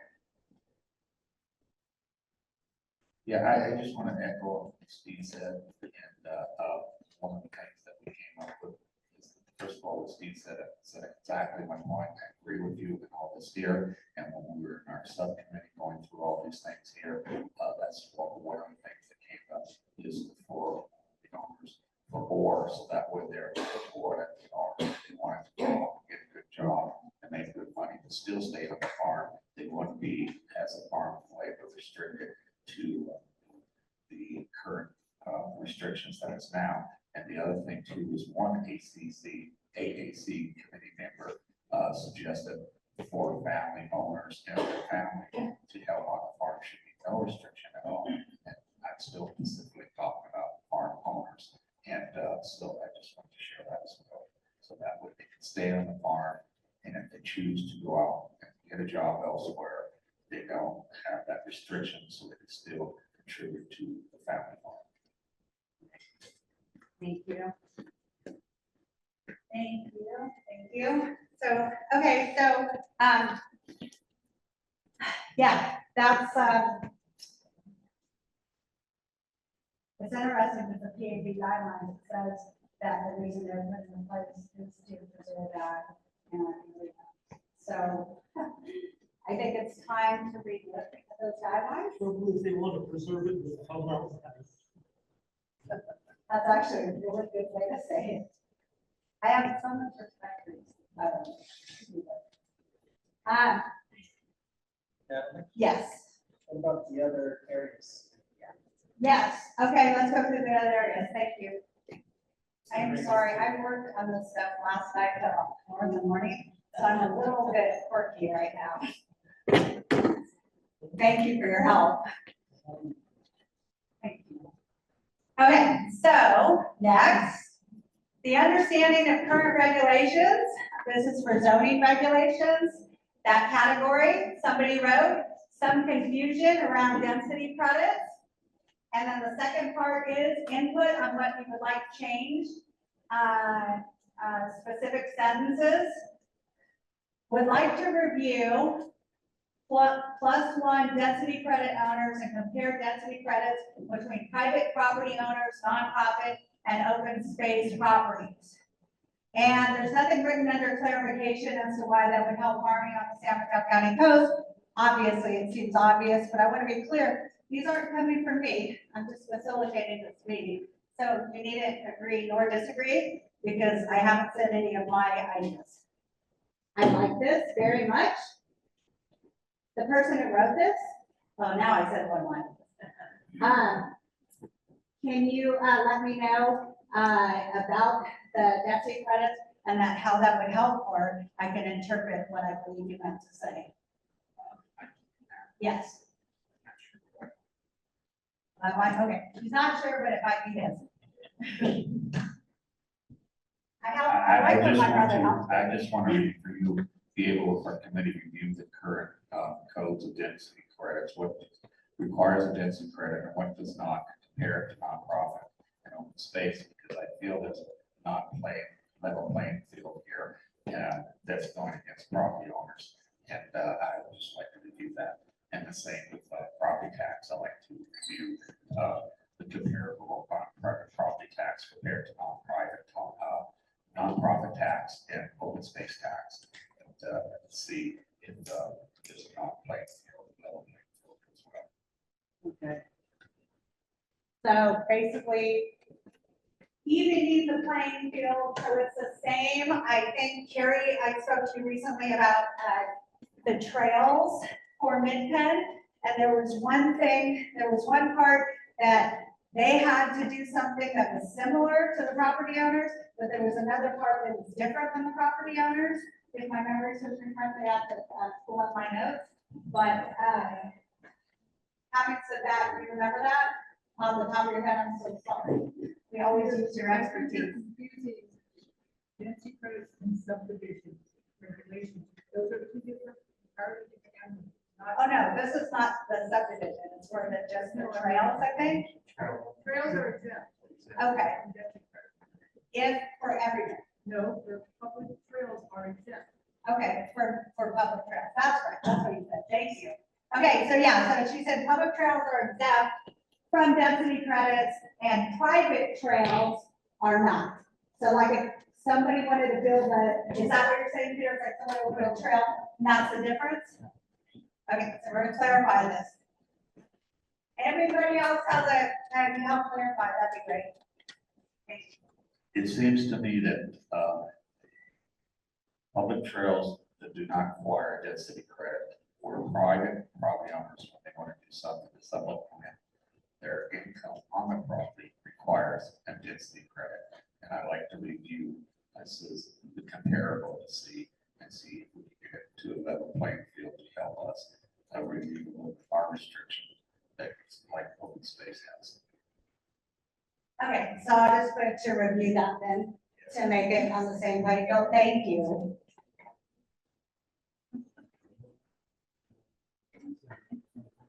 Okay, so, next, anyone? Did you want to add something? No? Okay, Jonathan, should we do some of the written stuff? Okay, I'll do this one first. Half Moon Bay is allowing construction of ADU. How does it work for farms? Okay, zoning regulations should be revisited to allow farming families to house family members and their families who work on the farm. Without them, it wouldn't be able to continue. And it's gonna help preserve ag on the San Mateo County coast because it helps farmers continue on the coast. Well done, person who wrote that. In my opinion, that's, yeah, there I go. But I need to compliment you and appreciate your input. Zoning regulations, more. Allows taller buildings in communities of low-income farm labor housing. Okay, so the problem is that it is allowed. Is that the person who wrote this? Can you help me with what you meant? Okay, so allows taller buildings.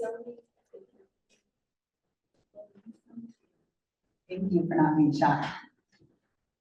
If you're doing, from what I understand, if you're doing low income or very low income housing, that the zoning laws, I know in the city of Half Moon Bay and in the city in San Mateo County will allow for higher buildings. So for example, Pescadero is unincorporated, so they might end up with, they could end up with something bigger than what we would imagine. So that's what that part. I see if I need to. No, that makes clarify anything. That makes perfect sense. You got that, Crystal? Working on that. Okay, and you're saying don't allow this. Okay, and then you say, okay, and by not allowing it, it would encourage housing on actual farms with a farm labor flow. Is that correct? That's correct. Okay. Thank you very much.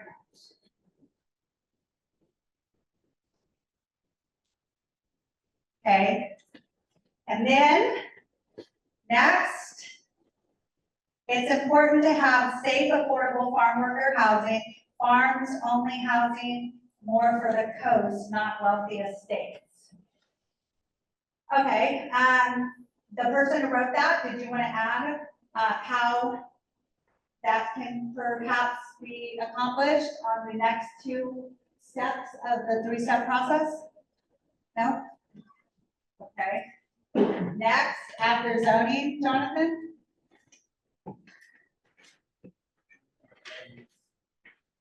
What? Land use. Did anyone else want to come up here? Because I think I'm losing my voice. Daniel, did you want to do a little bit? Daniel offered his assistance earlier, so I'm going to take advantage of that. I just need to get a sip of Gatorade or something. So we're on land use up here, right, Jonathan? Right, very young man, thank you. Daniel's on our AAP committee. All right, so understanding the current regulations, not sure. Input, ADUs, either prefab or mobile tiny homes that offer flexible way to add more housing units on the coast. Housing is a constraint and we cannot just rely on farmers to build more farm worker housing. We need to bring landowners into the conversation and give them tools and ability to be part of the solution. A little slower. We're going to read the whole thing over? Okay. Yep.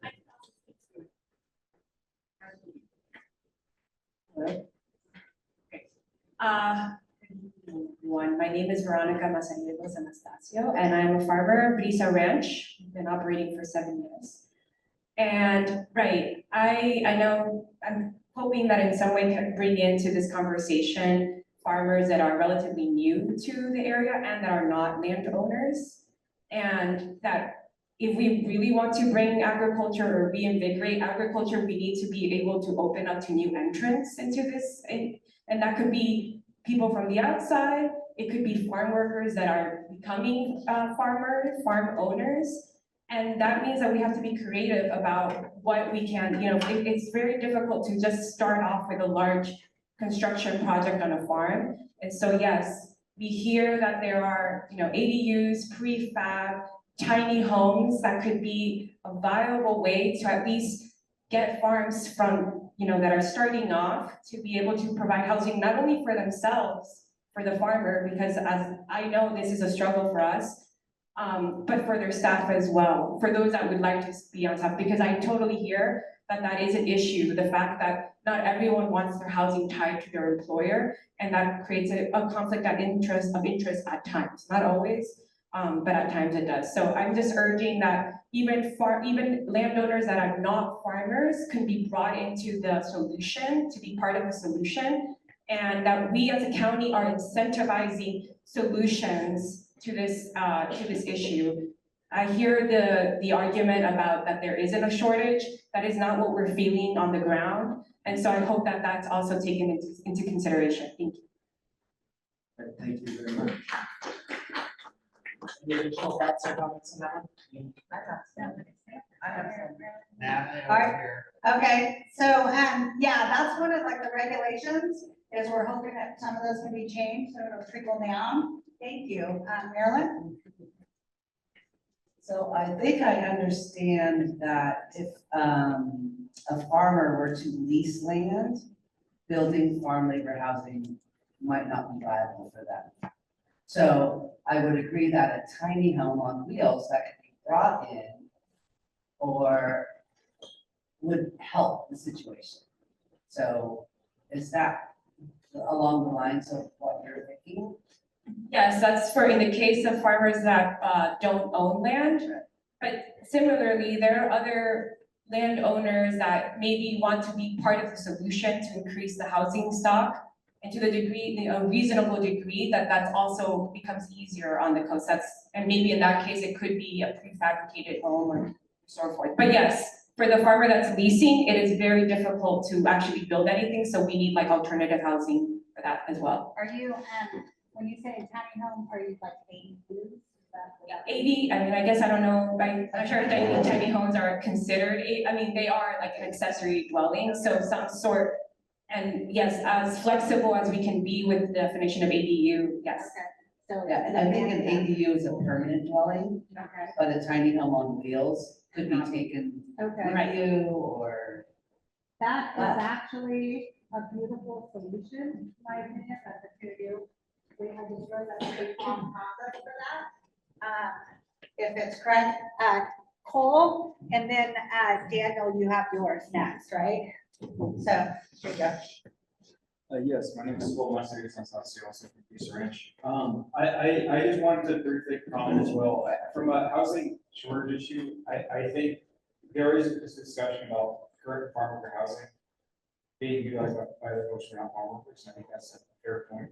I think the issue though is getting the county to enforce that, to the extent where it's really gonna get down to farm housing, into Long County. That's probably a different theme of discussion. But right now, on the ground, in terms of what we're seeing from a lot of folks that we know in the farm community, there's a crisis. People don't, if they do have housing on a certain farm, they don't feel like leaving that farm, even if the conditions for working, they don't feel comfortable with, they feel like they'd rather be another, the farm business to work for. They don't necessarily feel they're able to do so because housing is such a challenge to find at the location. As a farm that leases land, it's challenging also to build our own farm housing. So it's this idea of having a tiny home model can be a solution. I think from what Victor was saying earlier in terms of farmers not being able to leave as well, this is something I think also that could be an interesting solution in terms of if there is an ability for farms to have sort of special permit for having a path, which includes county approval for setting up water, electricity, and septic. This is what they do in a number of other counties, Sonoma County, and a number of other states as well. The farmer can then basically have their own tiny house on that location that's for farmer housing, or alternatively, the farmer can actually buy their own unit, have it there, and then that gives them a lot more flexibility with other farms doing the same thing. There's a lot more freedom to move different farms based on other things. I'll speak for ourselves. We have, for example, some folks who are working with Spark Time. But we have a couple of folks who work with Spark Time that would like to work with us full time. Based, from a perspective, just what they want to do based on how much they get paid at our farm. And they don't feel comfortable doing so because we can't offer housing. 1 minute. And so I think this really goes to speak to the fact that we need to have more solutions for this. This tiny home solution, I think, would be a significant potential solution in terms of addressing all the concerns, addressing the issue of farmers not being able to feel safe to be able to move between different workplaces. Based on a number of other factors. It would address the issue that we have in terms of the county can have a special permit for this process that would allow for additional enforcement. Can be checked every year to ensure this is only for farm worker housing. It could be a separate process than the current model of farm worker housing. So that's my 2 cents. Thank you very much. That kind of ties into what Steve was saying and what they do, I believe, and what supporting farmers so that they can be in a different, work in a different farm, correct? Okay. I tried to say something real quick. Okay, all right. I'm gonna give it to your son and then I'll bring it back to you, okay? I'm sorry, what? I would just like to remind everyone at this meeting that it's mostly just for taking the ideas, not for a discussion of the topics that will be happening at a later meeting. Thank you. No discussion, right? Thank you. Thank you. He's my security guard, so you have to. I cannot keep it. Right? Here you go, sir. I'd just like to make a comment. For tiny homes, one of the issues is the county requires septic systems. And they require potable water and not it has to be from a water source. It can't be from going out and buying 5-gallon jugs. That doesn't cut it. You have to have potable water from a flush toilet. And so talking about moving a portable house from one farm to another farm, unless you have the whole infrastructure, just like a mobile home park, it won't work. So we need a policy that makes the regulation like an RV park, where a recreational vehicle moves into a place, wants to stay for 2 weeks. The septic gets put in a tank and the truck comes in and pumps it out. And the water can be just jugs of water that you drink out. That's the kind of regulation we can need on a farm for tiny houses. Trying to get a septic system in Pescadero where the water table is 5 feet is impossible. And trying to find a well that's any good costs a fortune. So tiny houses need help. Not only that, don't forget we're in the coastal zone too, so the coastal commission is gonna weigh in on all this. And you're talking to Paul was saying, it's all because of different rules there that are on the coastal zone. Yeah. So by the time you go through all that, you're better off to put a trailer in and be done with it because of the budget portion. Daniel just had the solution, moved us it up. But that's what we're trying to avoid by preserving ag here. But yeah, right? I know, I know. And the thing is that hopefully this helps because it makes me want to look at the Sonoma regs and the rules or, I'm saying the right ones, but to look at that and go, wow, what works there that we can apply here that the county would be willing to adopt, and it helps us to keep agriculture here. Like we did with the Santa Cruz regs. If in fact, that's an idea that the AZ committee adopts. So, oh, thank you. Next. We've got 15 more minutes. Yep, water. 2 more? Miscellaneous. I don't see them. Mr. Fontana? Absolutely. Thank you, by the way, for being here.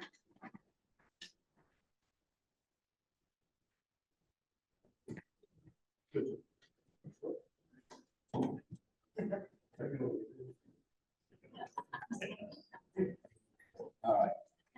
It's Fontana. And on this farm labor housing thing. All side. What's interesting to me is we're putting the farm labor housing ahead of farm. Basically, you drive down through Salinas Valley, San Joaquin, you see signs on the side of the road says, trabajadores, solicita trabajadores, these are people workers. I've never seen a sign like that here ever. Also, the thing is, the industry is, we just spoke about how we're losing. We had enough affordable housing when Miramontes Point. Since that time, we lost more ground. Yet, we say we needed housing. Fact is, what we need is farmers. We'll go on that next second. The fact is that we're sitting on a dead end road here for agriculture. Yet, we're looking to spend millions of dollars on housing. For farm labor. If we needed farm labor housing, we'd have farm people walking with signs inside of the ranches saying, I need help, I need help, I need some production on my fields and repairs. There's not a thing I've ever seen. So the fact is, as far as the necessity for farm labor housing, first, let's get the land, let's get the farmers. Does anybody have a truck without something to haul? No, that's what we're doing.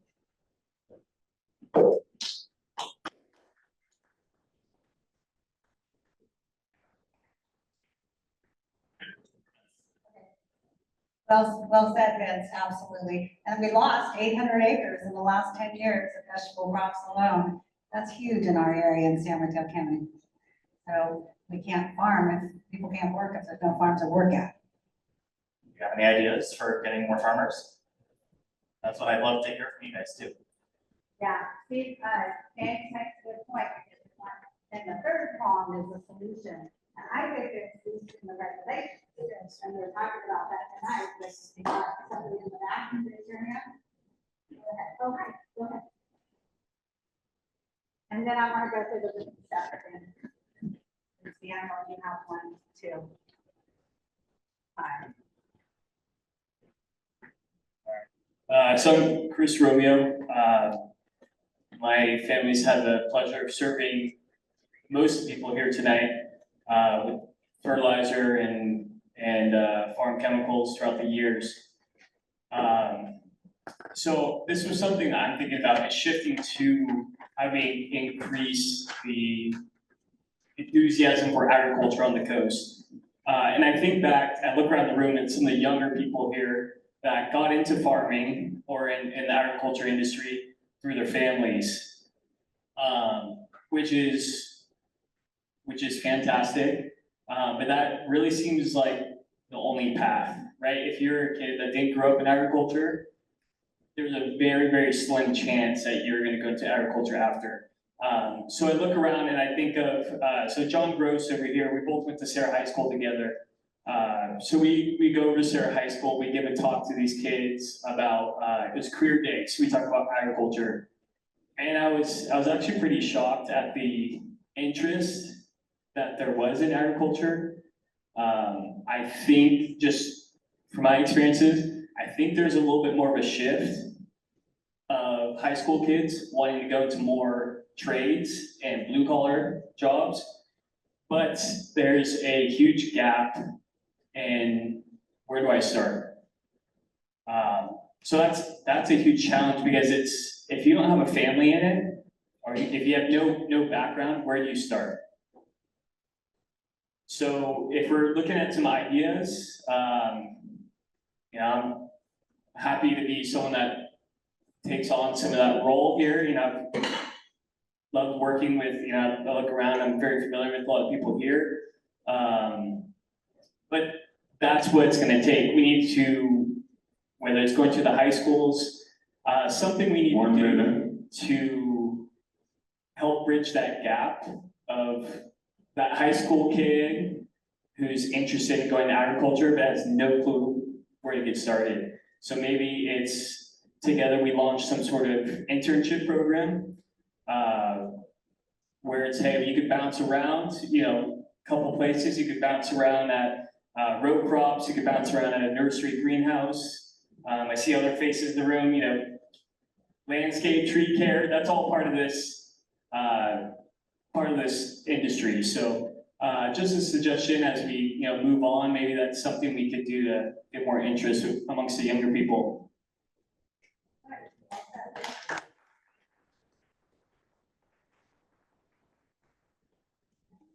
Okay, yes? How do you get back to running? Well, I guess I don't really know, but I think right here saying your ideas in this forum, and we are gonna have a subsequent meeting to be able to put those ideas into some sort of solution to bring to the county. I think we have more power when we bring solutions rather than just saying complaints. I just see that the problem.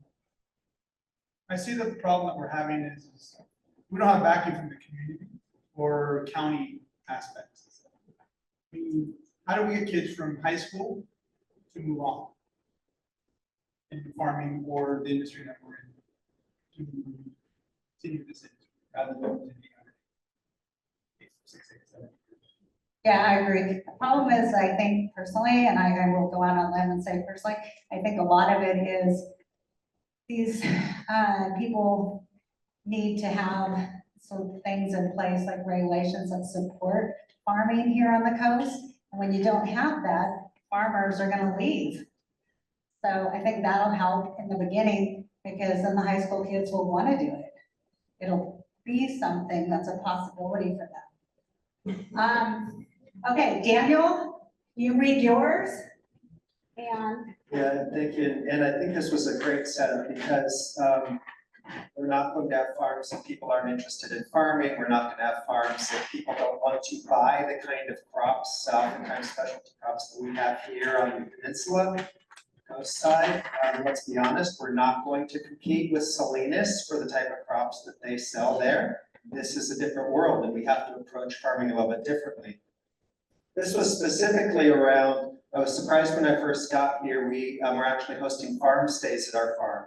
It was actually a great way to find new customers, to get people interested in farming. We got a lot of volunteer work out of it. Then we were told by the county that although you could do farm stays, you could do short-term leases in Half Moon Bay. If I had a house in the suburbs, I could do this, but as a farm, I wasn't allowed to do that. I don't understand why that was. And I think there were a couple other things like ADUs where the rules are different for, you know, sort of the suburbs than the farms. And it's oftentimes not clear why that is. And to me, many times it seems like it should be the exact opposite. You know, it's probably more valuable to have ADUs on the farms. It's probably more valuable for the community to have farm stays or Airbnbs on the farm. So that was just one thought I had is, you know, farmers should be able to have people come, stay on their farm, learn about farming, and, you know, sort of create that interest in farming, create those customers that are going to buy the products at prices that are going to allow us to be successful farmers with the kind of acreage we have versus, you know, the big farms in the Central Valley, et cetera. Thank you. And Daniel wrote on the far right here, if you don't mind if I read it verbatim, but farmers are struggling. Additional income from farm stays is helpful and can help with, well, like volunteer work. Customers can come from these programs. Anyway, but yeah, I mean, I think to your point, bringing more sources of revenue to farmers rather than restricting that revenue is going to allow them to be able to continue. And that's one way, what you just said. So absolutely. And that's going to help with the kids. Gerald. Mike? Oh, okay, hold on. So next, did anyone have oral input? Otherwise, we're going to go through these because I'm worried we're running out of time. Yes. No, this is I think the next one might be mine. I took about 3. And one of them, I clearly misunderstood what Markey, Gary Markey mentioned, that Peter Markey, sorry, that the property owner or rancher versus the farm labor's children. I thought it was. I misunderstood that the key pointed out and clarified something, and I'm one of them that misunderstood that. So what I wrote on this is not. Okay, that's all we have. Yeah. Let's go to far. Yeah. Okay. Yes, Chris. And Jonathan, while Chris comes up, how many more do we have here besides these? The water one is the one that's flipped. That's the last one. Okay, go ahead.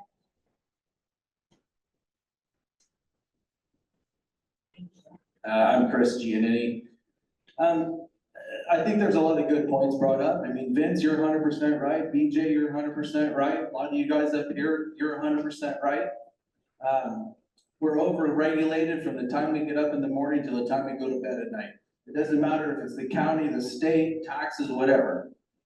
Regulations do need to be reduced because you do need to do things like you're talking about. Because if you can operate a farm today in this county and you can get some extra income doing things like what he's talking about, you know, whether it's a farm day, whether it's selling stuff on your property, whether it's having a pumpkin patch, whatever. And, you know, you guys regulate some of that stuff, right? As in this committee, it's super important that you encourage that environment, and I know you do. There's other things like, you know, FFA is the only FFA program in this county is here in the Bay Area. Those things need to be encouraged. We need to be encouraging us as farmers.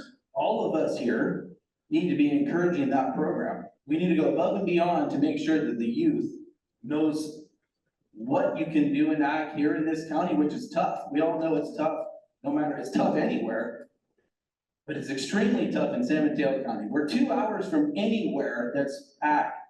Tractor dealerships, distributorships, or where we can take our produce, whatever, it's a long ways away.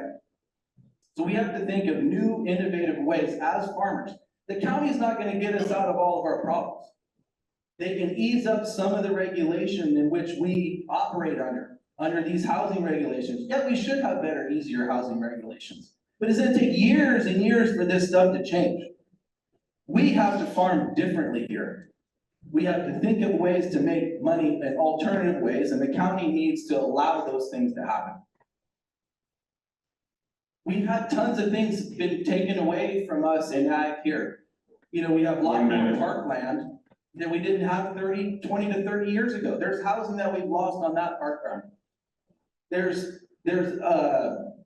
you know, most of the land, almost everybody here that rents from is rented from Post or Midview. So those are our tenants, or those are our landlords. They have a set of restrictions on top of their land in addition to the regulations that the county has. We have to follow and work around those regulations too. That's another set of difficulties that we all have to work through. So it's not just the county, it's us. We need to solve the problem. It's always about the government to go help us. It's not about the government. It's about what we need to do. We need to change the way we think. We need to be regenerative. We need to bring the public onto our lands and show them the good jobs that we do. You guys do a beautiful job right there, right by the highway, right? Everybody gets to come and see what you can do, but not all of us have that opportunity. Time's up. We need more opportunities to bring the public onto our lands. And this county is super unique because of that. We're right in the middle of the Bay Area. Everybody's trying to bring produce and things into this region, and we're in it. We need to take advantage of that.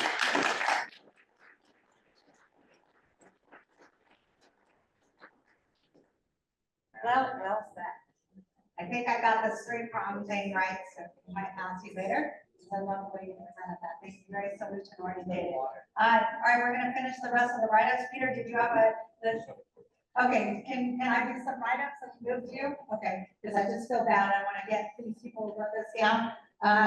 So this person wrote a coastal farm raising ranch land was privately owned under coastal protection laws. The property owner could not allow family members to build an additional unit, and they had to sell to help their family. Now it's become a crisis. So, middle part's not filled out. The right side, the tradition of farming could passion the family members who could continue the tradition. Yes. So yes, Vince? Good job. That was hers, right? No, that wasn't. Okay. That was? Okay. Oh, what he said? Okay. Okay, well, that's okay, because I think you were eating and we're on the same page. Thank you. Okay, so land use. I would like to preserve agriculture by also figuring out together how to offer for housing and ag land. Okay, and that's something that we're working on, and we can fill these other two spots with the solutions for that. And I think part of it is decreasing the regulations so that we can do more with our land. Lastly, on this page, this is Veronica. I would like it if it'd be easier to subdivide properties that landowner could sell a portion of their farm, encourage more new farm entrants if farmland is too large, expensive, makes it inaccessible. Yeah, that's a big point of contention because often in San Mateo County, when you subdivide, you do lose a lot of things that you had prior to that, when in fact, sometimes you have to subdivide to sell part of it, or like she said, better your farm. We have to go water now, right? Water, thanks, John.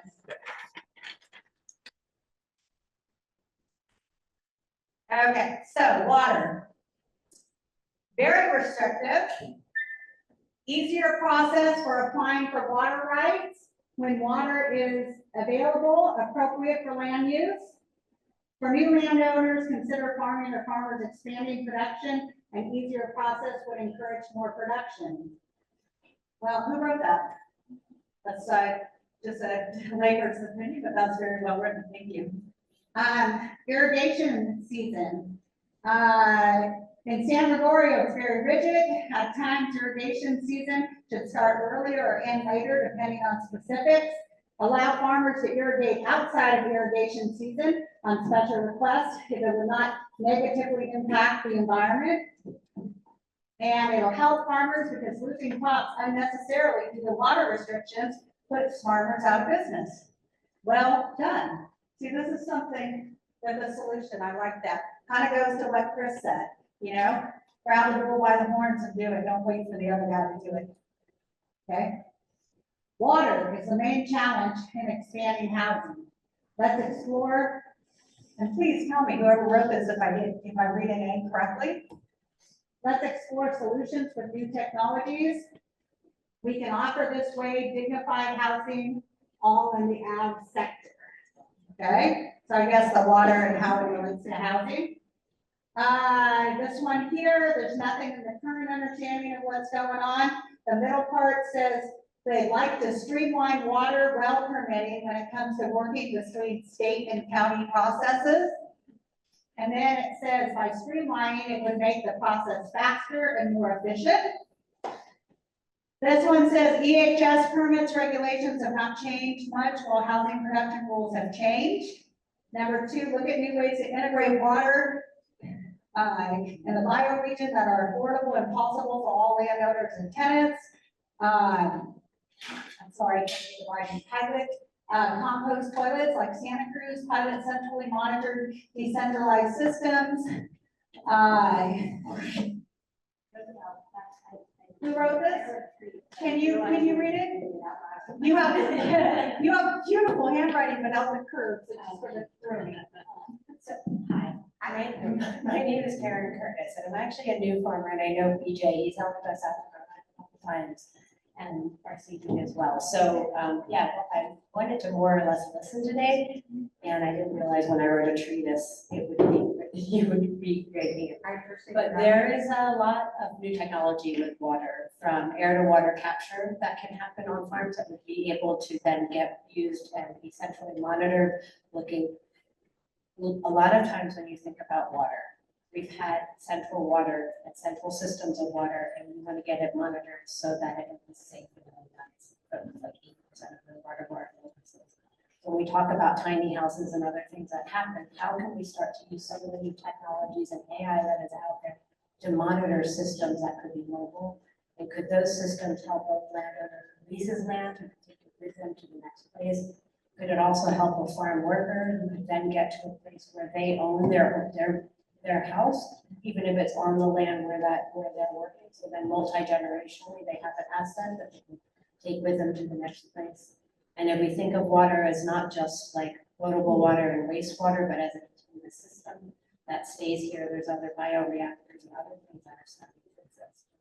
That's the treatise, to wonder if there's a way to look at water systems that are new and novel and some that are really old, because sometimes like on our property, it turns out the well and treating it is the best thing for us to do. But for other people, it may not be, and so look at regulations and see what is being used in other locations and other jurisdictions in California, and look at water as an entire circular system that can work in a tiny house that can go with you. So that's what that is.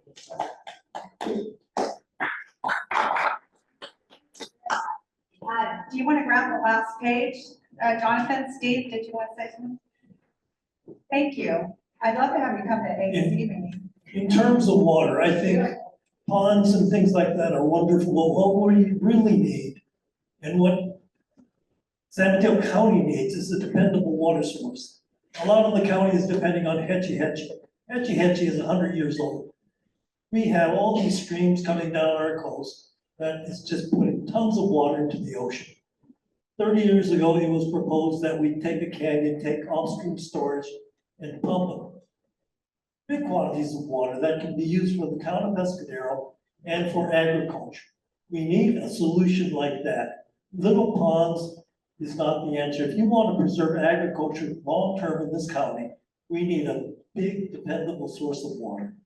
And the county needs a dependable source of drinking water.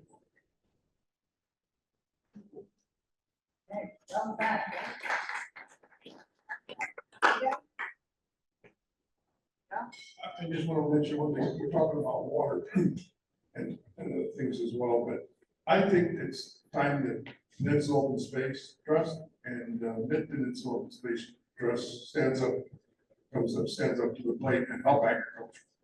I mean, I remember when Post come here over 40 years ago to save agriculture in any future subdivisions. That went by the wayside because they haven't helped us yet as far as saving agriculture. Then they begged us, the Farm Bureau, to get an MOU with them back in the early 2000s, late 98, 99. They come to many meetings and begged us to help. Let us come over here, we're gonna save agriculture. And they basically turned on us.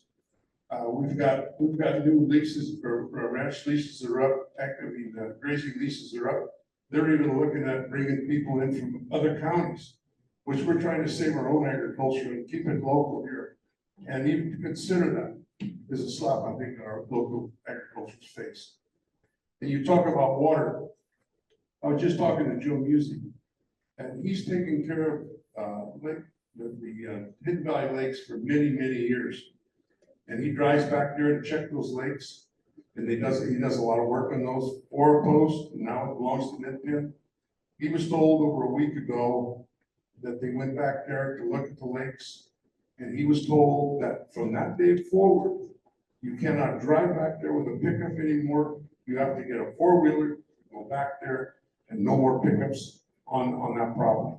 Now, you have somebody that's growing crops and he needs to go back there and check those lakes. And he's working in the fields, he's gotta run over there to check the lakes in a pickup, it's one thing. But you have to go hook up a trailer, put a four-wheeler in it, go back there, drive all the way down there, check, come back. Where's the common sense at? Over a snake. And they've been going back there since the 1930s when those dams were built. So I think they need to come up and help too. Talking about when Chris Romeo was talking about young kids, they're the ones who should be looking into these kids, trying to help us get these kids into agriculture. We're losing agriculture. We just lost another sprout grower this coming year. We got 2 sprout growers left in this county. That's all. How many sprout growers do we have? And nobody seems to care. We've got to save agriculture. That's the most important part of this. And all the rest of this will start coming together. Workers, I wish we did have 2,500 workers. That means we'd have some good agriculture. But they're not here. We're losing. And we keep bringing it up and bringing it up. If we don't unite and come together, like they say, united you stand or divided you fall, we're falling. Believe me, we're falling. And I don't think there's that many people that really give a damn. I really don't.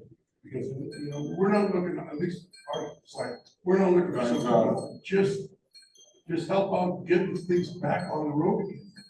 And we're not doing it. Thank you. Hey Natalie, this is Olivia. I just, The farms that have farm labor and kindness, and remember how they can go out there with trucks and things, but other people, and it wrecks sort of the land. But then, okay, I'm not gonna get on a tangent. I'll put it down in the 3-step process. 3-step process. Natalie, can you hear me? Yes. Yeah, I think it's really important to wrap this up just out of respect for the TED ad hoc staff. To make before we wrap this up. Okay. Okay, I just want to give a little background on our farm. My dad and my grandfather started in 1952 in South Pinch Point Lighthouse. And we used to rent from the Carmer family, and they treat us really well and worked with us. It was a private ownership.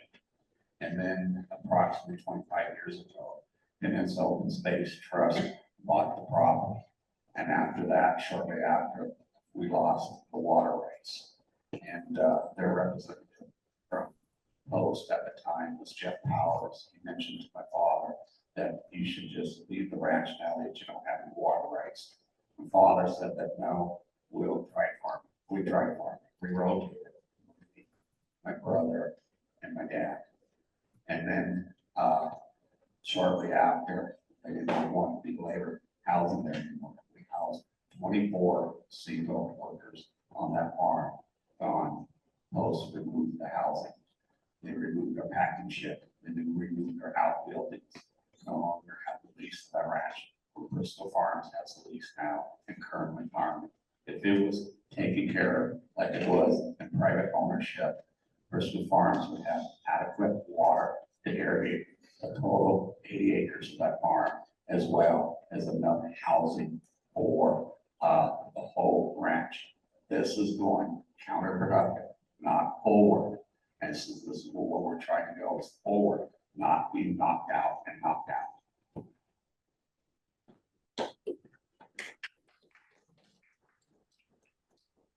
Thank you. And that really goes into what a lot of people, like, that was a good example of how some of these places need to work together. I think you mentioned that, Daniel. Because yeah, that happened in my family, or in the same family. So, the ones that we haven't read yet, to tie this up, as the ad liaison has just mentioned to the county, it says the government needs to support farming. We want a thriving agriculture business on the coast. Federal funding for small farm operations to help them grow. Too much effort on preventing abuse versus helping farmers. Ask what we need to protect actually second whether it will help or hurt ag. Excellent point, actually. And I think that's what we want to do, as much input as possible. Jonathan, do we have one more? That's it? Okay. I want to, Vince? Yes. Go ahead.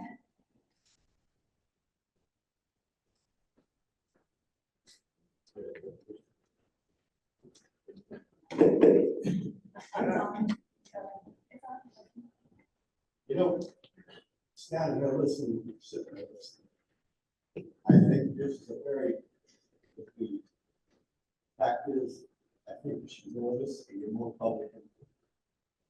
Points we made tonight are about an industry.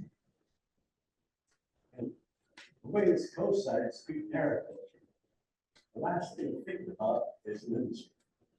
An industry to operate has to be financially sound. And I'm fortunate enough to have 7 landlords and 6 landlords that I've had a long time. And they're interested not only in the property, but interested in our. And we know that in order for our farmer or landlord to be profitable, he has to use the 21st century technology. He has to use the best judgment he can use, but also he's got to be able to keep his crop alive, animals alive, and he has to have a profit. That's what I call sustainability. Not turning over things with guts and all this kind of things. Just on the back here, so you can think about getting young guys in the back. I've been to so many organic meetings, that's kind of meetings. And they're not really talking agriculture. I know their intents are very well. Objectives are good, but the reality is it's not important. That's what defense really got carrying on 2 years ago. And lots of stuff we do. One minute. I'm not saying it's the best. Backwards, that's the center. Now, trucks, I remember hearing the side when I was 16, 20, we had semi. Go ahead and put it to San Francisco. Now I'm past the pickup. What's happening in agriculture? Very simple. We don't have land. And we don't have land farms, solar. And some of the people who have it now are not really interested in agriculture. Fact is, this community here is more of a recreational park community. I'm glad we have a couple organizations like the Farm Bill. Fact is, it's agriculture going.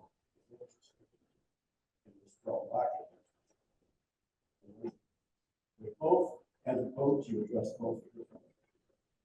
Okay, get to us for this fall. Time's up. I'll be done. Hey, Natalie, We're gonna close up after this, I promise. that we really, to be respectful of Ted Adcock staff, we really need to close this out. Okay.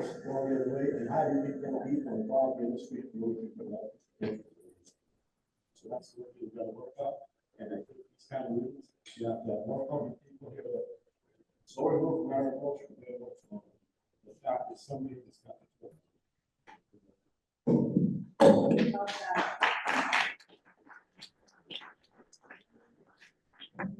Okay, the county liaison says we gotta close up, and anybody who wants to help clean up and put chairs and stuff away, thank you in advance, and we're gonna close up, okay? You can show off how big and strong you are.